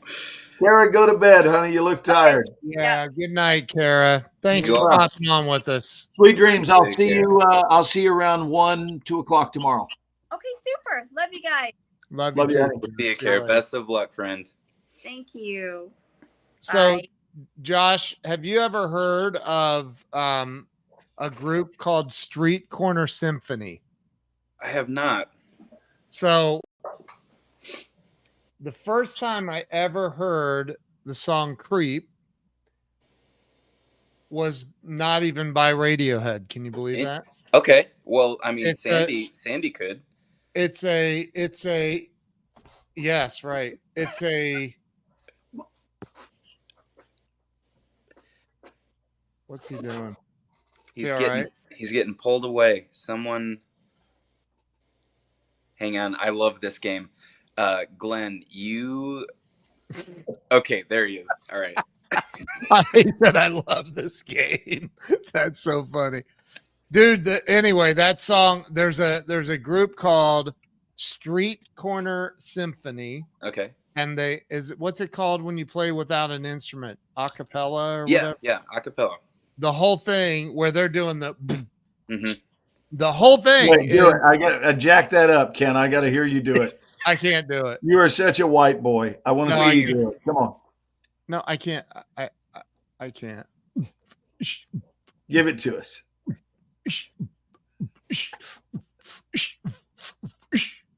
Come That's on, good. man. You got the nostrils in there. That was pretty good. Yeah, That little I know. nostril flare. Yeah. That's what I practice the most.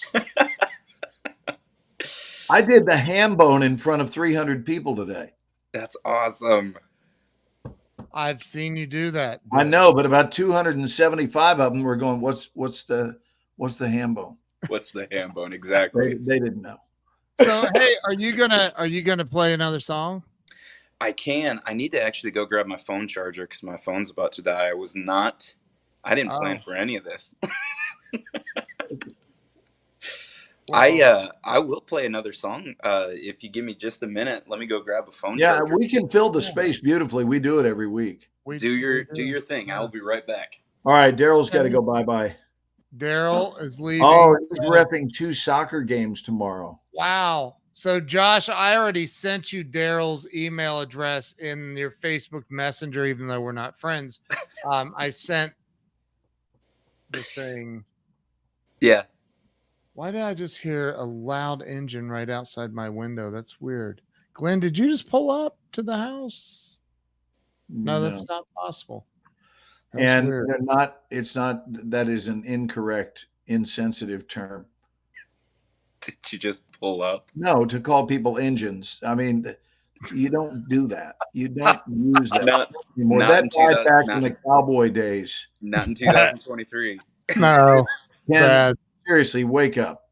I'm sorry. I'm tired too. They even changed the name to the Commanders in the Oh, NFL. God. Seriously. Wait, Get All right, that. you got- He hey, didn't even get the joke. He you did guys- not even get the You take over the show.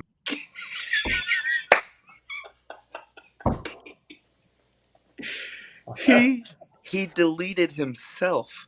Here's what's scary is that I don't even care. And he knows I don't care. So as far as I'm concerned, go get your charger and I'll just do what I do. Okay, I'll be right back. That is I'll so I'll just rude. do what I do. He said, I don't I'll even just do what I do. Again, did I ever tell you this? And this is a true story. Did I ever tell you that when I was, I guess I was about 10, that I used to do the Glenn show?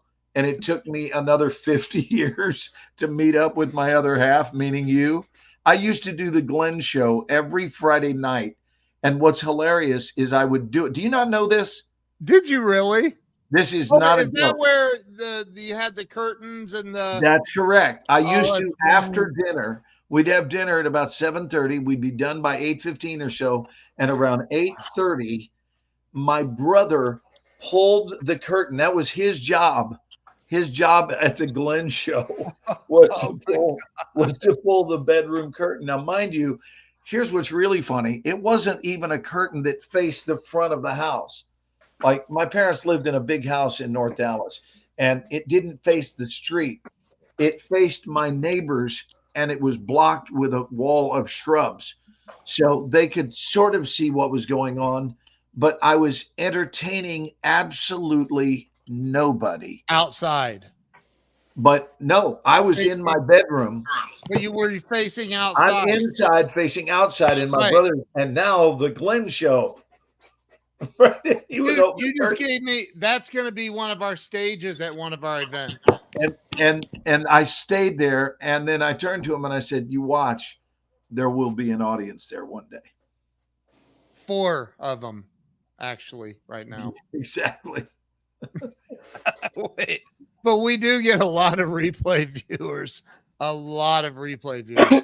So Hey, last time I checked, there are 360 million people playing Call of Duty this weekend. So Hey, I would say that the There's viewership is up considerably from the 0 viewers that I used to have when I was. and look what 9 Samana years old. says. And there it is. See, international verification right there. that's Hey, right. and Thank you you, should get Samana. you should get to know her. She literally runs one of the largest hotels in Dubai. Like she's the top dog. And how in did the two of Dubai. you meet? I stayed at her hotel in Dubai, And I'm kidding. I've never been to Dubai. So it's the way he can hold us. I remember George Bush. Go ahead. You're dying at your Oh own my joke. God. Ken is So killing no, I met her through a friend of mine named Kelly Bone, and Kelly is friends with Samana, and they go way back. And Kelly said, "You need to have my friend Samana on the show." And anytime Kelly says you need to have somebody on the show, I go, okay. So I had Samana on the show. Josh, I have one of the top podcasts in the world, and I get more than 8 viewers, I swear. But anyway, so I had Samana on the show, and it was absolutely, she's amazing. She's literally like, look, What? that's her There book. she is. That's Now look at awesome. how he's got it with his own face. Look I at it. know, that was actually really clever. Good for you, Ken. Keeps like there it is. There's the match. Bring the chin down a little bit. There you go. Nice. That's a good look for you, Ken. Or at least the left side is. His left. His left. I've never had to remove him 3 times in the same show. Go for it, baby. He said. Go for it. Let's One go time- for 3. One Do time what I you did came it, here to and he do. left. And he left. Like he just clicked and left. And I'm like, Look at there. Patricia's up and with us. Oh, Patricia. We literally have an international audience. That's so awesome. Patricia's up in Canada, Toronto. She's in Canada, eh? All right. Are you going to get your charger so you don't die out? I've already did. got it. Yeah, I'm good. He's All right. charged. What are you playing for us? I'm good. All right. How about this? A late night concert with Ken and Glenn and Josh. That's right. Yeah, dude. Hello, so, darling angel Patricia. Hey, Josh, what kind of guitar are you playing? This is a Taylor. I love Taylor's. And that is it's the 110 CE. So that's an electric acoustic, it looks like. Yes. You've got a yes. pickup on it. Is Yep. it a built-in pickup, or did you put it in yourself? It's a built-in. Okay. Built-in. Nice, dude. Yep. I'm grooving to my inner jam right now. That's right. 'Cause God, I I'm love a creep. I love it. All right. What do you got for us, dude? All right. And now, ladies and gentlemen, Josh Mandrager is back with us to play another tune. Thank you. Thank you.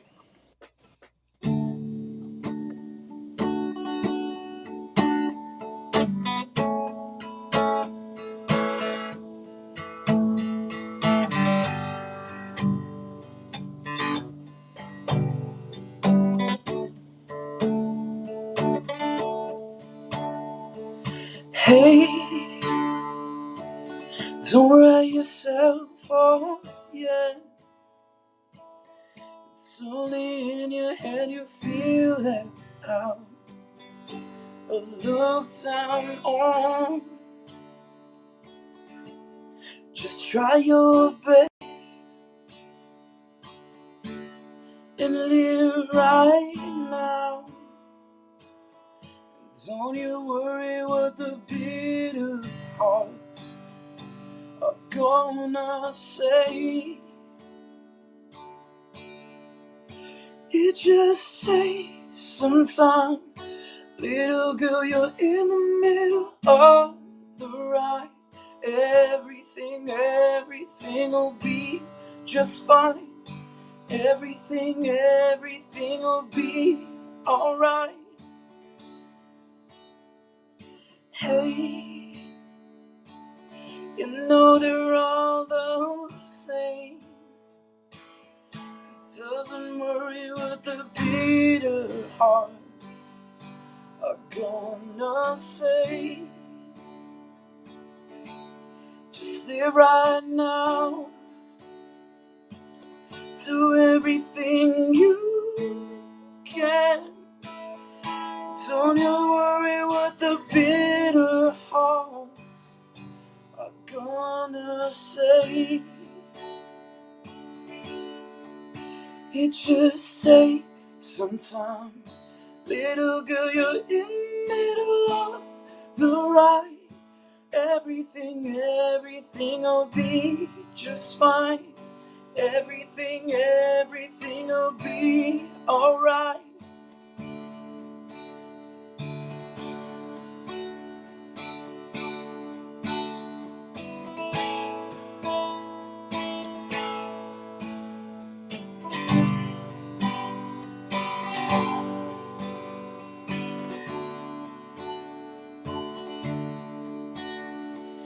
Hey, don't write yourself off yet.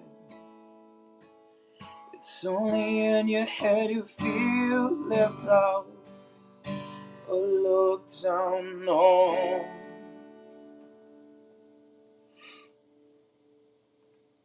Glenn, your mic is, let me see if I can. Oh, I unmuted you. Wow, they've given me more power. Thank you, Except Ken. for you're muted again. Now it won't let me. Because it says your guest chose to mute themselves. Ken, are you playing some kind of sick joke?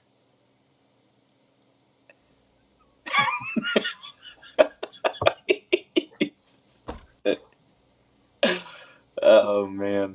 I bet you guys have so much fun on here.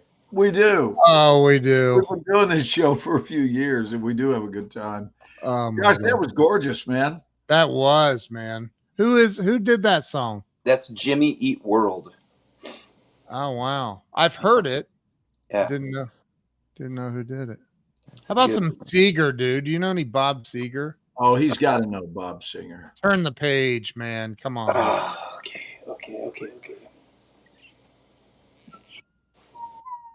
Do you already have a set planned for tomorrow night? I never plan a set.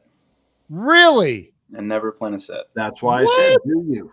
I didn't assume you did. Dude, he clanks when he walks, doesn't he? He clanks. It's so a really funny story about what and why I learned to do what I do with the music acoustically. Now, when I play with my full band, totally different, obviously, but when you go to a venue and you're expected to play like 3 hours sometimes, you have to quickly feel out the crowd and see what they're really interested in. That's exactly the formula I use for public speaking. So you have 1 to 2 songs to really gauge it. And that's usually what I base it on. Now, obviously, you've got people that'll come in later, but I have music obviously prepped, but nothing's in order. Everything is up for debate. It's fun. I really love that. And is it safe to assume that when you get up in front of everybody, you go away? And then you bring it back into Reflectionville. To Reflectionville. Come on, Glenn, first of all, I love you so much. And second, I was so lost for 3 seconds. I was just thinking he's really going deep here. And I was like, you son of a bitch. Oh my God. Dude, that you mean I got you? You mean I actually got you? You got me. Yay me. Yay me. Dude, I downloaded that video. I have a program where I can, rip videos off of Facebook or whatever. I have that video downloaded. Like, it is so freaking funny. Holy crap. Hey, if Harold's still here while we're waiting on Josh's tune, can you play that thing, or do you have to preview it first, Ken? I mean, let me hang on. Give me. Anybody can go to YouTube and play it. We're just showing them something that's lifted off of YouTube. I understand, however, but there are movies that anybody can also go to YouTube and play that would get your account shut down. Oh, okay. Well, we don't want that. Live stream. Yeah. We don't want that. So I don't know what. Well, look, Nick's up. Nick is up. He's funny, dude.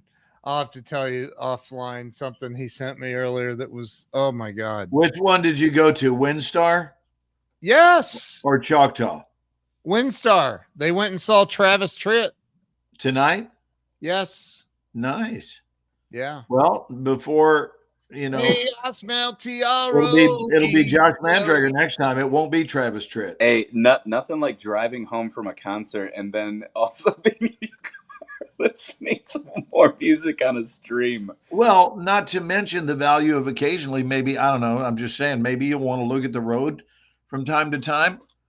Or is it That's really just about watching the Ken Dude, and Glenn show? You know, a he's little got. known fact, the Ken and Glenn show have gotten more people killed on the highways than any Oh show my in America. God. Oh my God. Whoa. Dude. So Nick has a $130,000 truck that drives itself. Well, then What? he's perfectly safe watching the Ken and Glenn show. He's good. Yeah, he's good. He'll get home safely. I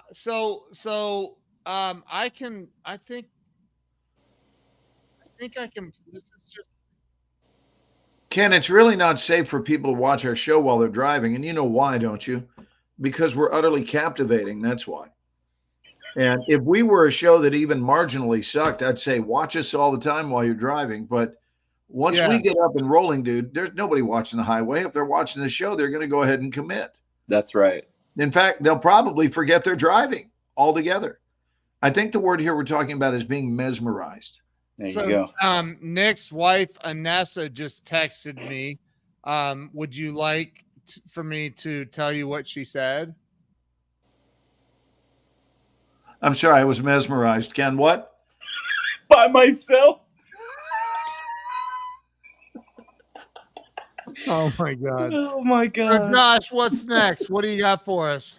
I've got one. What was the text? What did the text say? Hold on. Yeah. We're in sequence here. What did the text says, say? maybe Anessa's driving, bitches. Okay. Nice. Go ahead, Josh. We're into it. Oh gosh, I love you guys. Look, Lana says this is inspiring and mesmerizing.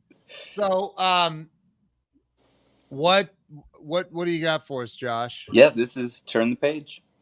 Oh, I can play it too. So I'm gonna compare. Look out, everybody. Oh, wow, here we go. I'm excited. This is one of my favorites. Ken, I'm going to sit in your lap tomorrow night to keep you off of the stage when you try to get up there with them when they're playing their song. I may try to sneak my guitar in. I'm just saying. Oh, hey, do we get backstage passes since we know you? You get front stage passes. All right. Yeah. Whatever that is, because there's no backstage. I know.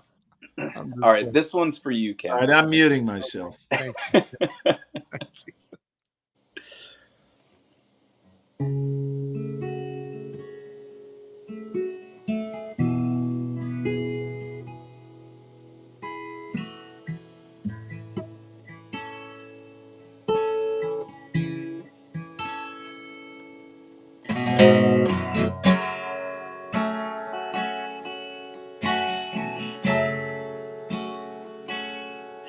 On a long and lonesome highway east of Omaha, you can listen to the engine moaning out its one-note song. You can think about the woman or the girl you knew the night before.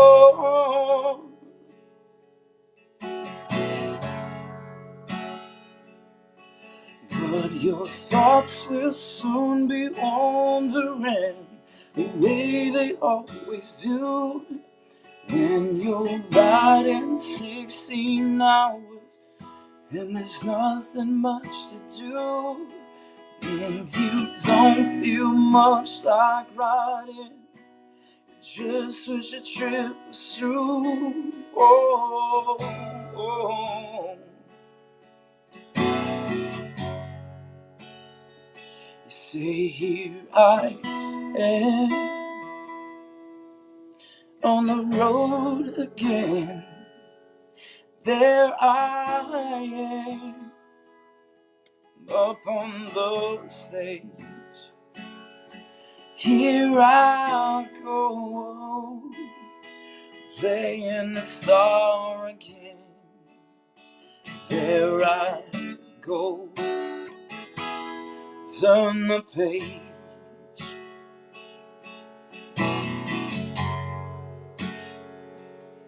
Will you walk into a restaurant, strung out from the cold, and you feel the eyes upon you as you're shaking off the cold? You pretend it doesn't bother you, just want to explode. Ooh.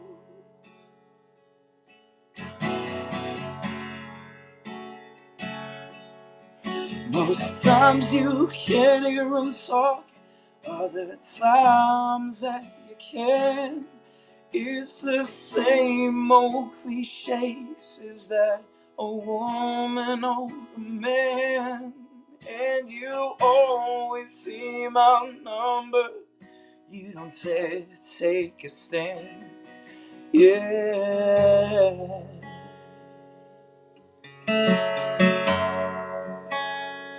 You say, here I am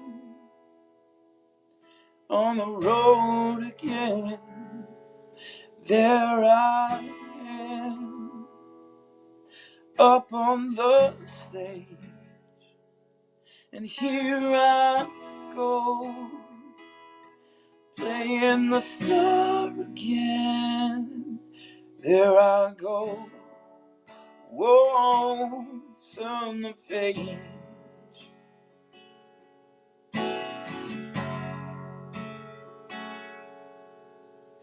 Later in the evening, as you lie awake in bed, with the echoes of the amplifiers ringing in your head, and you smoke the day's last cigarette, remembering what you said.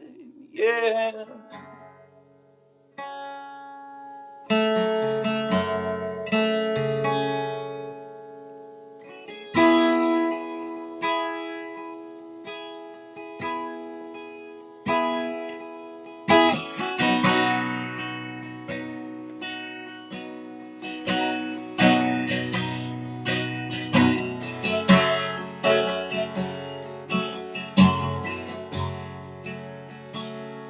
So here I am on the road again. There I am up on the stage, and here I go, playing the star again. There I go, turn the page. There I go, whoa, turn the page.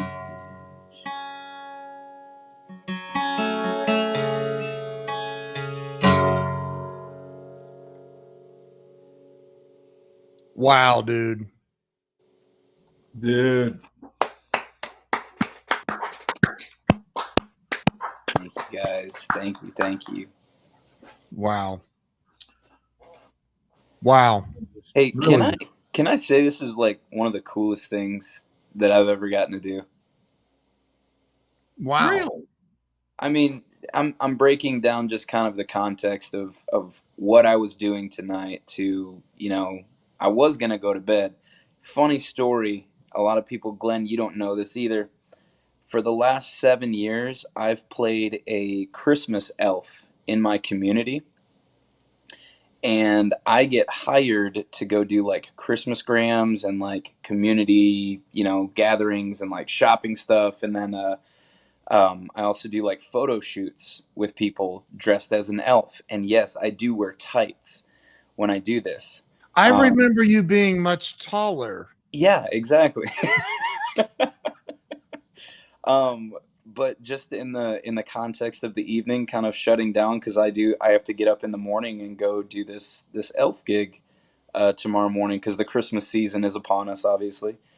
I was just gonna go to bed, and I Most of our happened. viewers understand that because a large percentage of them have elf gigs as well over the weekend. So I would hope so.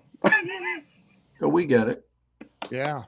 But yeah, no, I was gonna go to bed, and I opened up my phone, and I just happened to see the live feed, and I'm like, I'll pop in and I'll just say hi, and then you guys I didn't know you were going to ask to be asked to be a part of the show. and what I'm just basically stating is that life is a really cool thing of being able to be in the presence of other beautiful souls. And the cool part about, I think, tonight is just the rarity, how rare this moment is right now. And I'm blown away. You guys are some awesome dudes, like, for real. Thank Well, you, here's man. what's beautiful. Thank Feel you, and certainly received. Thank you, Josh. What's interesting is I encourage all of our viewers, but I encourage you to just make saying yes a habit, because when you rehearse opening doors, then life opens doors for you. That's all you got to do is just open the door when life Yep. is knocking, and watch and see what it has in store for you, because it's good. It's a really good way to live, So thanks for being open. Yeah. As we used to say back in metaphysics as a teen, I learned this. I am now open, receptive, responsive, and obedient to the infinite presence of life, love, wisdom, power, joy, peace, and the beauty of wholeness. And I memorized that when I was 14. And ever since then, I've been open, receptive, responsive, and obedient to the infinite presence of life, love, wisdom, power, joy, peace, and beauty of wholeness. And it changes everything. Changes everything.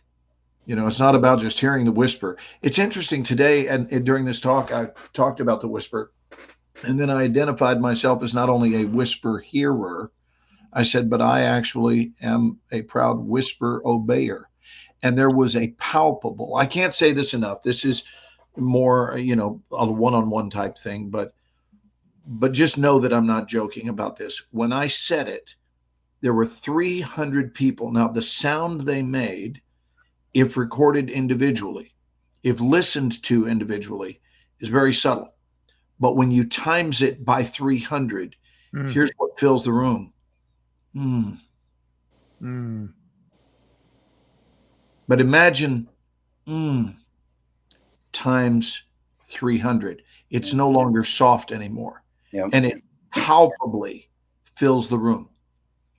And that's when you know, anytime as a speaker or as a singer or even as an actor, when you've hit a chord, a familiar chord within humanity, it won't get 3 or 4 people. It will get an entire audience going, And it's so satisfying to be on the receiving end of that. That's a high. That's a real high. Yeah. So I think the more we can facilitate the pronunciation of the word, and again, I don't say that jokingly nor lightheartedly. I was so grateful to have heard several times. And I walked off that stage feeling amazingly utilized. And to me, that's, if you want to get a high out of life, if you want to really feel good, was I well used today? Is a great question to ask yourself at the end of the day. Was I utilized to the fullness of my capacity? Did I honor this world by being in it based on the way I showed up today? Again, these are things that really, really matter to me. Ken and I play around a lot, but that's the real truth of what's going on. That's what's bubbling up underneath everything. Yeah. Oh, Hey, why'd you put your guitar away? Just curious. My arm was hurting from all this talent. Oh, that's a great answer. From what? He has talent arm. He said his arm was hurting from all of the talent. This is it. That's all it does. Oh my God. That is so funny. This arm has reached its limit of talent. It's reached resting on the guitar causes it to go to sleep. Yeah, you cut off your circulation and yeah. Yeah. I get it. I had a I had a doctor when I was 14 that just told me shh, right before my mother walked in the room. He said, shh, we're going to tell her it's tennis elbow.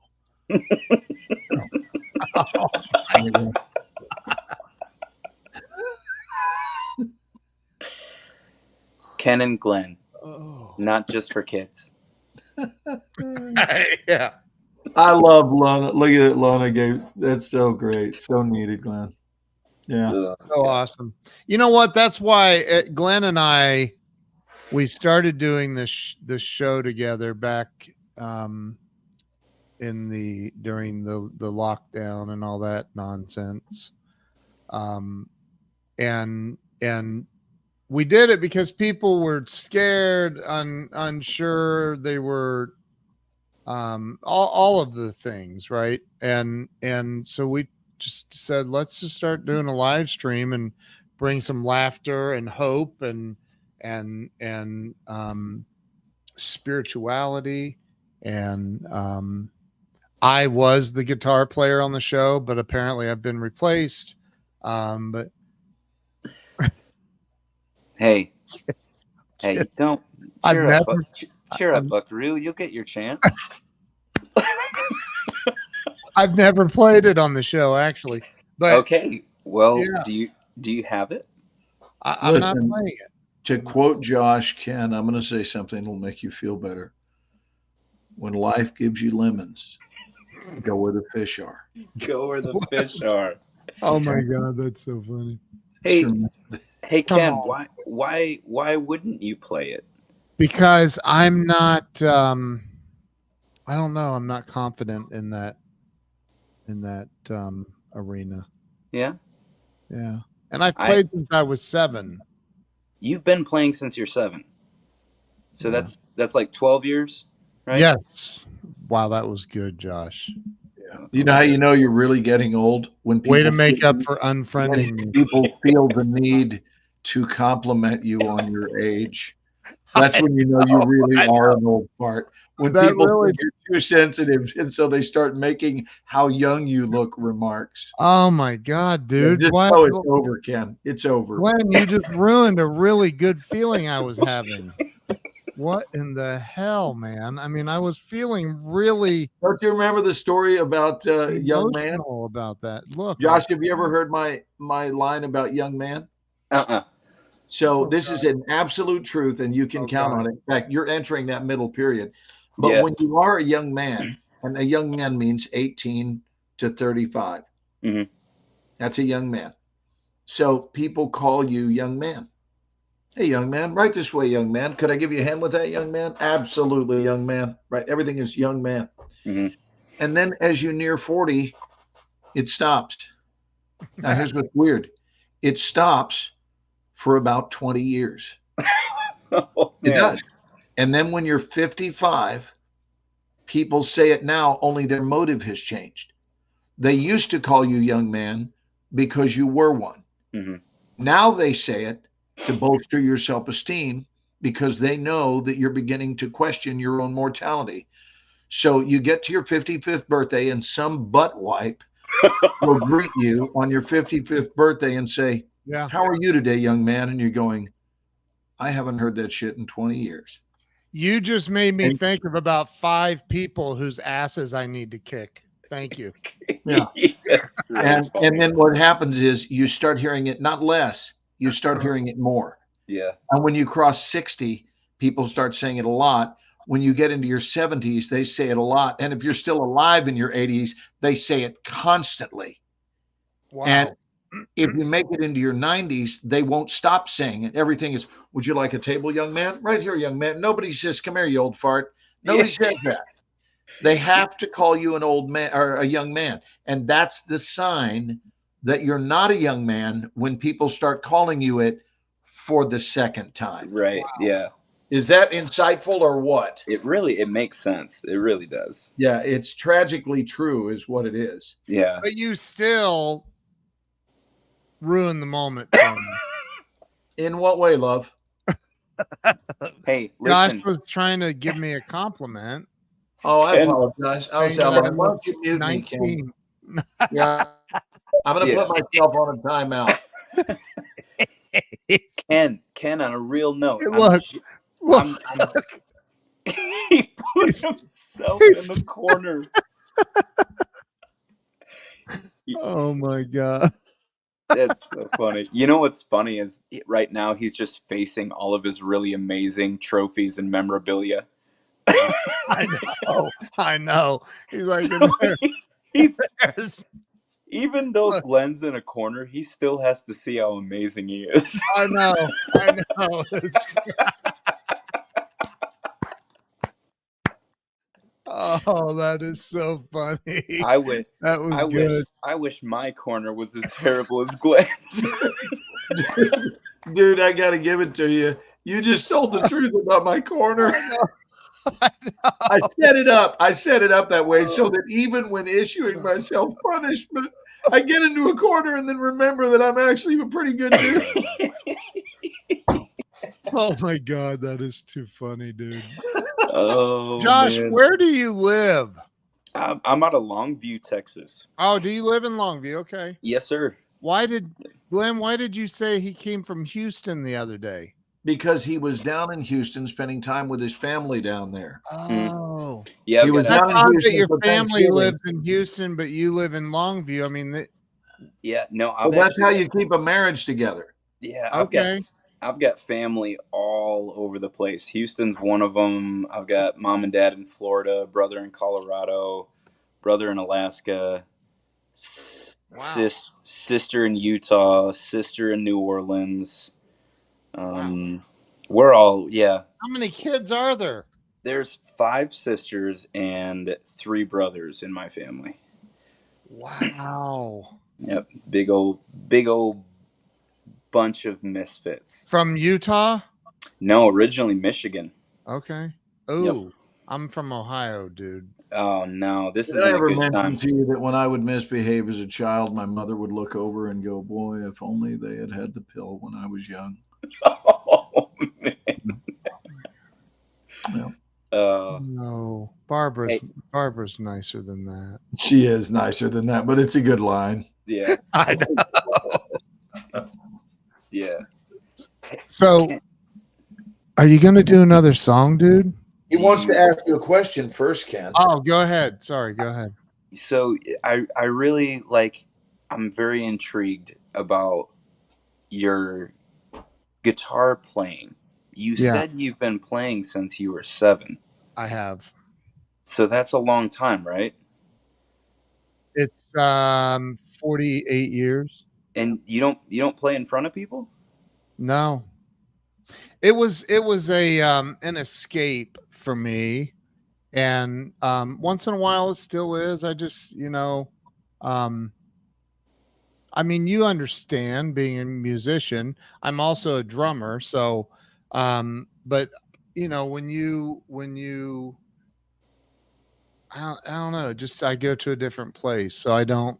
It makes perfect sense. Yeah. And hey, I don't like pushing people obviously outside of what's theirs. Some people that's an intimate thing and I get it. Yeah. I would just one day I'd love to hear you play. I'd be honored. I mean, listen, dude, I'm not as good as you. I ain't as good as I once was. You know the song, right? I do. But no, I'm it's sitting over there in the corner of my office. Is it looking at Glenn's stuff? No, it's looking at my stuff. My Golden Globe award. No.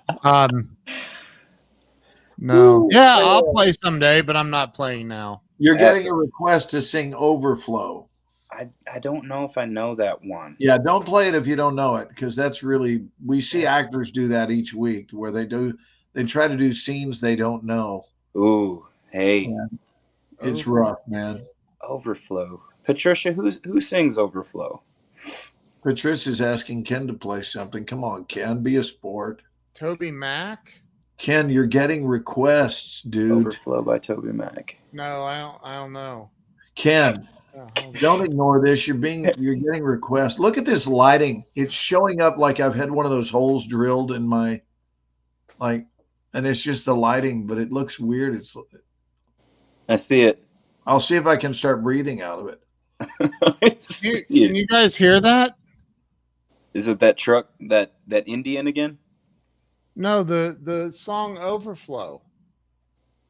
I'm trying to listen. I don't hear it. You can't hear that? Can't hear it. No. Did you say it's by Toby Mac? This Overflow. She said Josh recorded it. What? She's right. I feel like I'm in a. We just entered. Let me guess what happened. I'm going to see if I can guess what happened. Patricia is now internet stalking you, and she's looked up stuff about your past. Am I right? Oh my God. Yeah. And she has seen that on your life resume. Yep. Josh, the Elf's greatest hits. Oh my gosh. She did a deep dive in like 20 minutes? She's not playing. Does Patricia work for the CIA? Dude, maybe. No, she is an amazingly gifted artist out of Toronto. Dude, she's like one of the top-rated artists in the world. Her paintings hang in the Vatican, the Louvre. We don't have you just playing here in front of nobody. Where the hell am I? Listen, we have a late night. We tend to have a smallish audience, but what they all have in common is they're massively talented.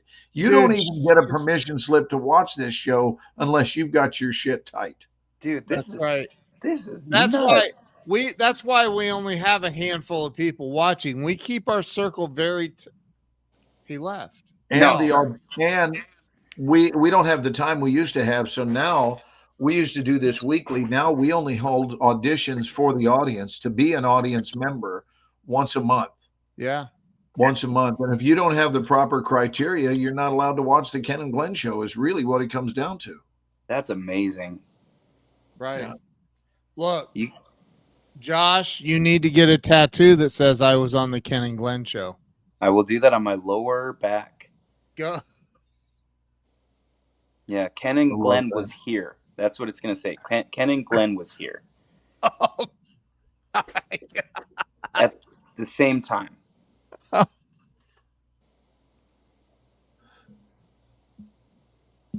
Will you play your guitar for me now, Ken? Oh, no. God. You know what's great? Josh is going to get a tattoo on his penis that says toe.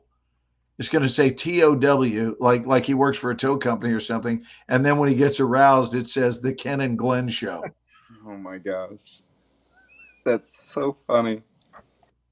Hey, Patricia, Patricia, I will do you a solid. I will play you one of my originals right now if you would like. Yes, please. So you guys will stop asking me to play, which ain't going to happen.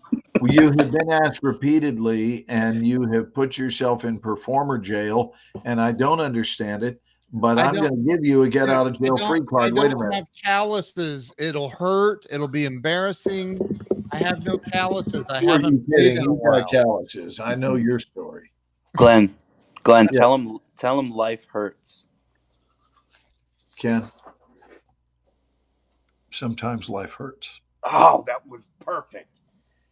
Wow. Come on with it.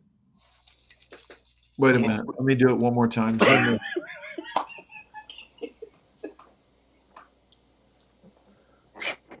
Oh my God. Sometimes life hurts. It just does. And you got to take charge, Ken. You got to take charge. You can't think so much about what others think. You got to just get your guitar out of the corner and breathe life into it, man. I'm sorry. Get the camera off. This is too much for me. Did that work? Did that work for everybody? Oh my God. Wow. Oh, Wow. you called for a second. Oh my God. But see what he does? He goes into a different place. Oh, Like he goes my into a gosh. different place. That's seriously amazing. Wow, dude. This He is said, why "Wait." people watch us. He said, "Wait." This is why people watch us. No, it's called. Let me get a second thing. You know what? We You can't. guys, you two characters just Oh need to man. hang on. Ken, I'm crying because you're unwilling to. Oh, dude. Can you just let it out? I mean, for me, even if not for everybody else, just for me, So please. look, I He's will. not, he got his head down. He won't even look at me. Ken, just look at him for God's sake. He won't. He won't. I'm trying to find. I have a surprise. Hang on. Oh, If you put on drive-in, Oh man, that'd be wild. I've done it, I know. but no. I'm not looking. You're I not keep going my to play. guitar in my strings. Ken, is that right? You're not going to play? I'm not. Okay. I'm sorry. I'll strum it. Just this once? No, you're gonna play. Go ahead. You play, and then I'll think about. So wait, talk about one of your originals first. Yeah, it's a more recent song that I've actually done. I gotta hit pause here because I still think it's the funniest thing that Patricia kept saying overflow, and it just didn't dawn on me. I wrote an album, a Christian album, like 8 years ago. Called Overflow. One of the songs is called Overflow, and so when she's saying it, it's not registering. The whole thing was a flop. I mean, we put a lot of time, effort, and money into it, but the whole thing flopped, as in it got no traction. Right. So, and you spent years trying to forget about it, and in one fall swoop, Patricia brings it up. The damage, the trauma. You blew it, Patricia. You know how hard it was trying to bury that? The trauma has returned. Trying to bury that. You know how hard it was trying to bury that? No, I'm just kidding. I just think it's funny. She's sitting there saying, "Overflow, play Overflow." And I'm like, what the heck is Overflow? But that is a Christian song. Yeah, it's one. I was in a I don't want to call it gospel. It definitely wasn't gospel music, but we were more of that Christian, I guess, contemporary worship style is what we were attempting. And Nice. super long story short, it was very forced. It wasn't what we were meant to do. And so yeah, we acknowledged that and moved on. I have nothing wrong with Christian music whatsoever. There's a lot of friends that I have personally that still do contemporary Christian music, but it just was not my calling. Are you against Christian music? Is that what you're saying? No, not at all. The answer for him, no. Not at all. Josh, I'll take over from here. Think of me as your attorney. My client says no to that. What if Ken set this whole thing up? He shuts the feed off. The internet goes nuts, and like from here on out, I'm just Josh Mandrager thinks Christian music sucks. And then they show this at your worship service Sunday morning because he's part of the team worship leaders in Longview, and they're going to play this clip in the middle of the service. Oh my God! Right, and I'm going to try my best to be there for Josh's last service. Unfriend me, you bastard! I'm going to be there for his final service. Oh my gosh. That's really funny. Yeah, so I think what Patricia was saying is still just so funny to me because it's just going over my head. I'm like, what in the world is this lady talking about? Hey, hang on. I got a quick surprise for you guys. Hold on. Ready? Okay. Come on with it. You go off into Reflectionville. You look up. And scene. Boom. Come on with it. When the dock needs repairing, when the tide is out, you fix the dock. Life gives you lemons. You stay where the fish are. And then you come back. Come on with it.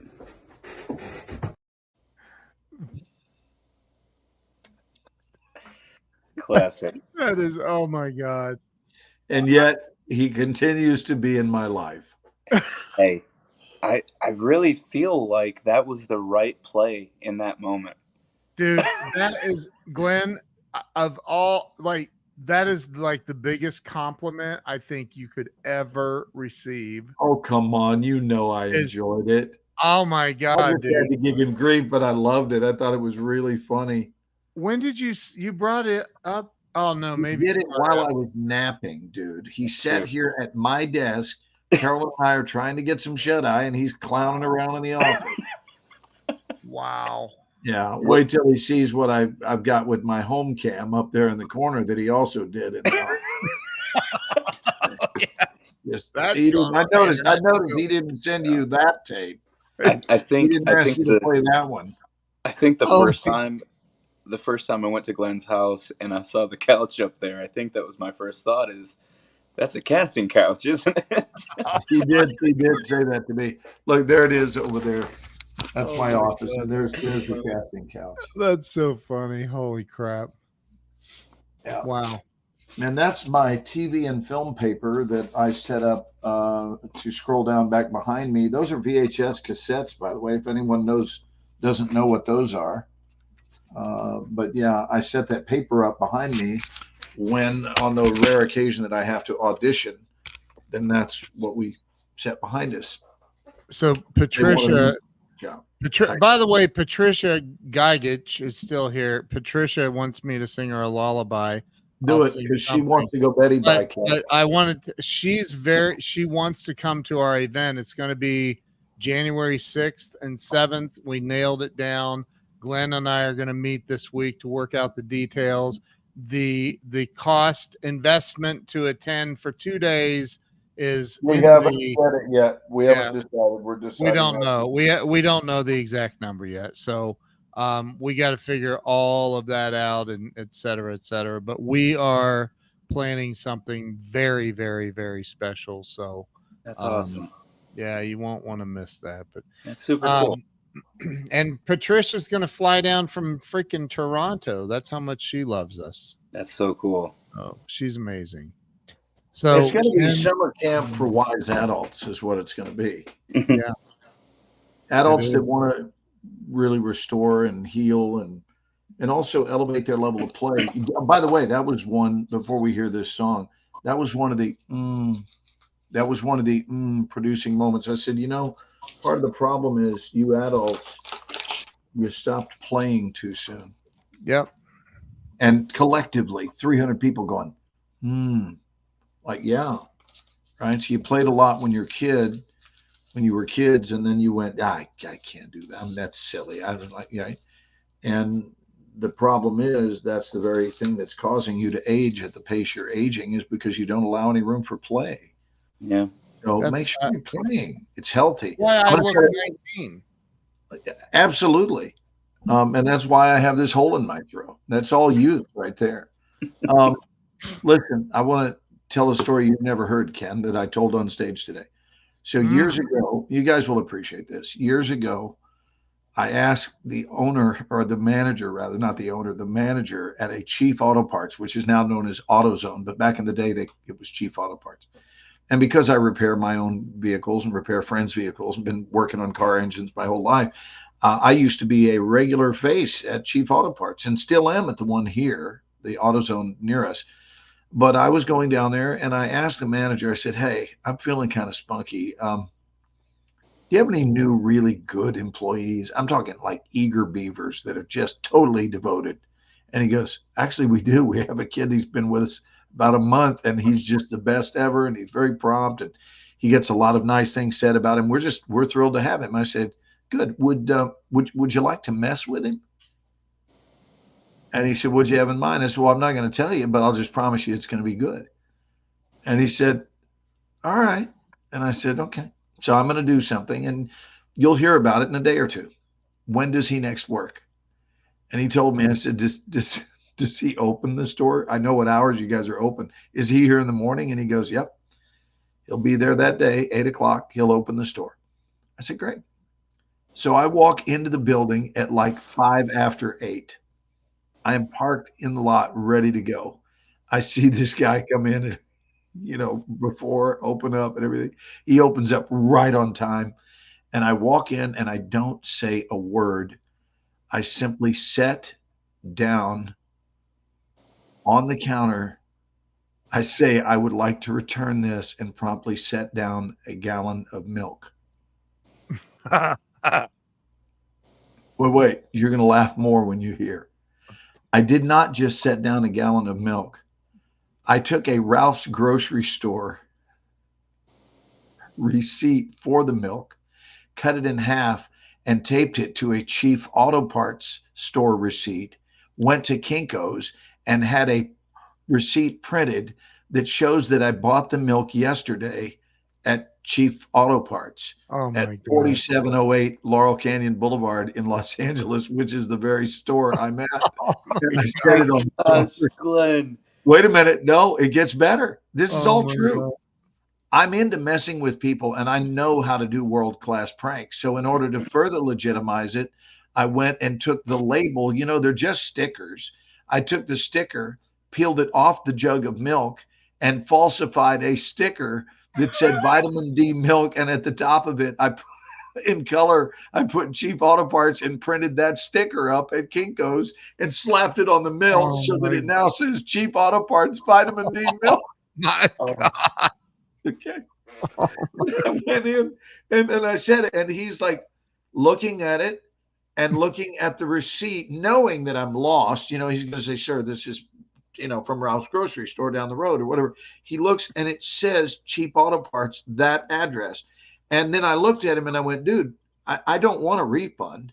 I said, "I just want to get another one." And what he didn't know is that before I approached the counter, I went back and stashed 2 on the Are you kidding me? so that when I went back there apparently were jugs of milk on the counter. Oh my God. I went and grabbed a gallon of milk and walked by and went right grabbed my receipt and walked to the door. And this guy had that moment of not knowing whether to poop or wind his wristwatch. There is no punchline to this. He's just looking at me utterly dumbfounded that I just grabbed milk off of the shelf. Oh And my he's got God. the receipt that proves that I bought it there and everything. And I turned back to him and I said, "Have a good day. Oh, you know what? Just one more thing." I said, "Little customer feedback. I'm pretty sure the reason this was spoiled when I got it is you guys don't keep it cold enough in here," and left. And left. Oh my God. And never said. So I had all of that fun for the price of my 3 God. gallons of milk and a little my extra God. time at Kinko's creating some fun. And he, of Wow. course, did tell his manager about it. And the next time I was in that store a couple of days later, the manager said, "You blew his mind." I bet. Oh my God. Dude, that is incredible. That is Wow. awesome. Wow. Are you going to sing a lullaby to Patricia? Yes. Maybe my story put her to sleep. Maybe Patricia, so. are you still there? I don't know if she's still there. But hey, Josh, you're gonna sing a song. Yes. Yeah. I'll do one more and then I am gonna get some sleep. I think we may be down to 0 viewers because typically No. when I tell a story that funny, people are laughing.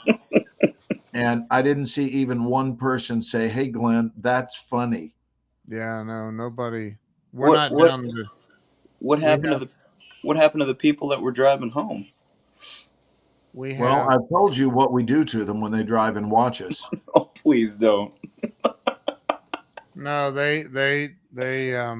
Oh, Lana says she's Lana said There she's we go. Thank you, Lana. Lana, thank you, honey. Thank you, Lana. That's So so nice. funny. We were Josh Wow. and I were laughing. Yeah. That's a lot of wasted energy on an audience if no one's home finding But it funny. Josh and I were laughing. You were.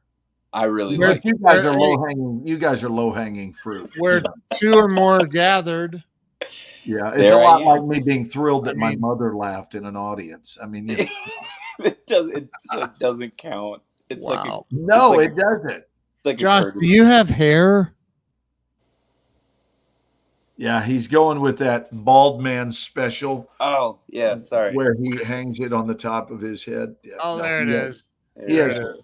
He's got some. There Yeah. it is. It's like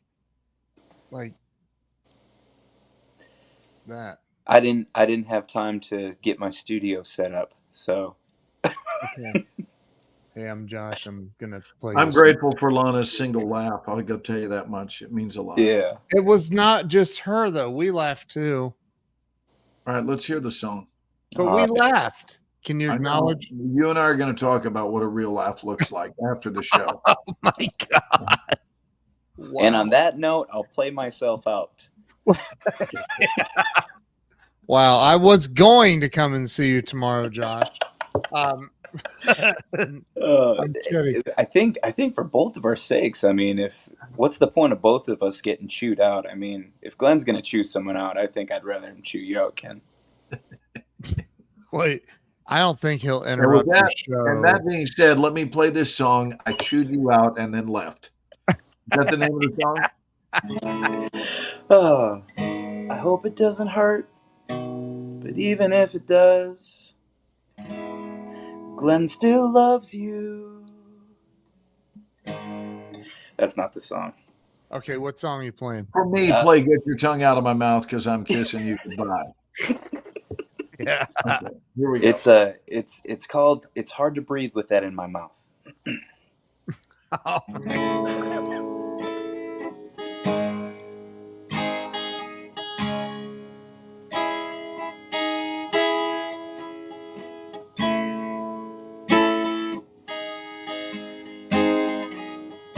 This is a original song that I wrote called Masquerade. You may think you know the world like it revolves around you, all you hypocrites, wolves. We know that you're the problem. It's like, I know you're lying, I know you're dying, yeah. Maybe the truth hurts, but I know I'm trying. You can try to hide the truth, but I can see right through you like an angel to my face. Devil in the shadows, it's like, I know you're lying, I know you're dying, yeah. Maybe the truth is a lie. So go on, take your mask off. You don't have to ask if I love you the way I'm supposed to. You die in your religion, political opinion broke you. You can force down every pill like this one's hard to swallow. If the world is gone to hell, then who here can I follow? It's like, maybe I'm lying, maybe I'm dying, yeah. Maybe the truth hurts, maybe I'm lying. Got the scars that match the pain, my memories and depression. I looked death straight in the face, said he could not have me. Maybe I'm lying, maybe I'm dying, yeah. Maybe the truth is a lie. So go on, take your mask off. You don't have to ask if I love you the way I'm supposed to. You die in your religion, political opinion broke you. You fear the truth will find you, bury you and blind you if I don't bow and shut my mouth. Don't call me unbeliever, you don't know the hell I've been through. Oh, oh,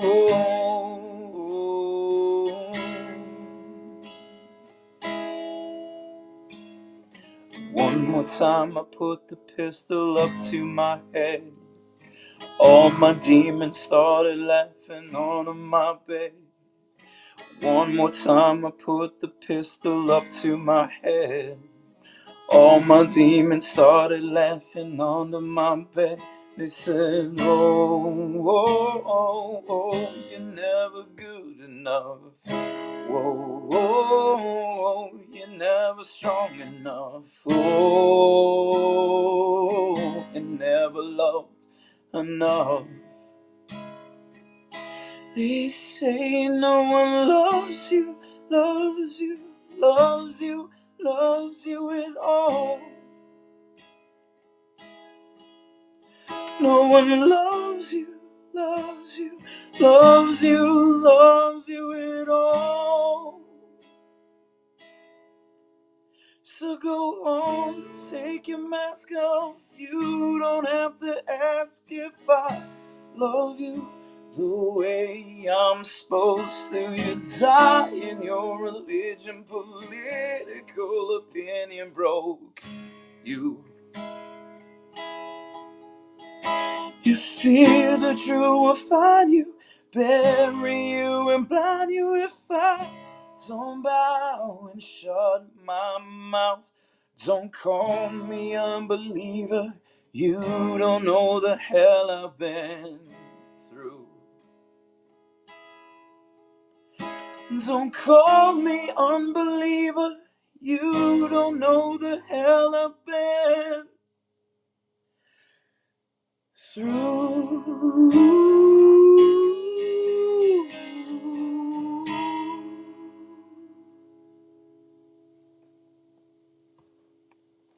Come on with it.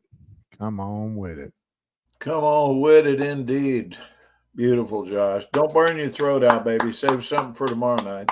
Got it. Hey, I cannot wait to see you guys tomorrow. This has been such a treat. Seriously. What time should I arrive? Because I want to eat dinner too. Well, they do have a lot of the, I think the restaurants downtown and stuff, but this is just a brewery, so They don't serve food. yeah, they don't So serve I food, need to come unfortunately. having eaten. I would come having eaten. Yeah, because there's not going to be time to eat afterward because I'll still have a 2-hour drive back to Dallas. Yeah. And you're going until 9? Till 9 o'clock. Yep, from 7 to 9. 7 to 9. Okay. I may bring my wife if she can break free. So man, that would be awesome. And hey, I've got to tell you, Ken, obviously I'm going to give you a big old smooch on your butthole. But Glenn, when you come tomorrow, I just wanted to see your face. I'm just kidding. Escalated rather quickly. Yeah, really good. To the point of being unmanageable, really. Yeah, I don't. I mean, hey, listen, I'm not sorry. I'm not. For what? For making you feel weird. Okay. Okay. Glenn just said enough. Thank you, Glenn. Hey, Glenn, my mom and dad are coming tomorrow, and my dad is a huge fan. Huge fan. All right. Are he and I about the same age? He's older. He's older. My dad, I think is 70. Yeah, he's like 77, 78. Oh wow. Okay. 78. All right. Well, then I'll call him young man. So, Josh, you were what'd you say, Glenn? I said that I'll call him young man. I'll say it's good to see you, young man. Nice to meet you, young man. God. That's funny. Honestly, I'll die. I'll do that, and I'll do it just for you, and then I'll look over and wink. Yeah. So, Josh, that means you were like a mistake. Out of 8 of us. Yeah, sure. 8 kids, Ken. Are you the youngest? I'm in the middle. Shut the front door. No, I'm in the middle. God. Yeah, 8 kids. Yeah, my youngest brother is what is he? He's 20. He's 26. He was the mistake. Sorry, younger brother, but man, wow. Yeah. It's After been 4 or 5 kids, you'd think someone would have shut the front door. But, no. Or bought a TV. hey, no means Buy no. a TV. What'd you say? Hey, we No I means no. got to get out of here and go Betty bye, boys, because I've got a speaking engagement in the morning. Hey, Josh, I'll see you tomorrow You evening. do? okay. Now, what time do I need to roll in, Josh? Man, the show starts at 7. I would come in around the 6:30, 6:45 time frame to get a seat. Okay. That's what I would do. Get nice and comfortable. I can greet you guys when you come in, and me and What Kevin. time? What Sit time? about 6:30 to 6:45 would be a good arrival time. Okay.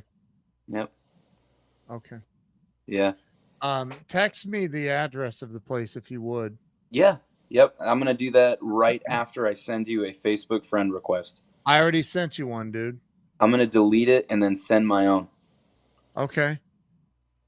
Just kidding. I'll totally accept it. All right. So I'm gonna play the closing song. You gonna or outro video? You gonna stay on with me, Yeah, Glenn? you'll want to see this, Josh. I want to see it. I want to see it.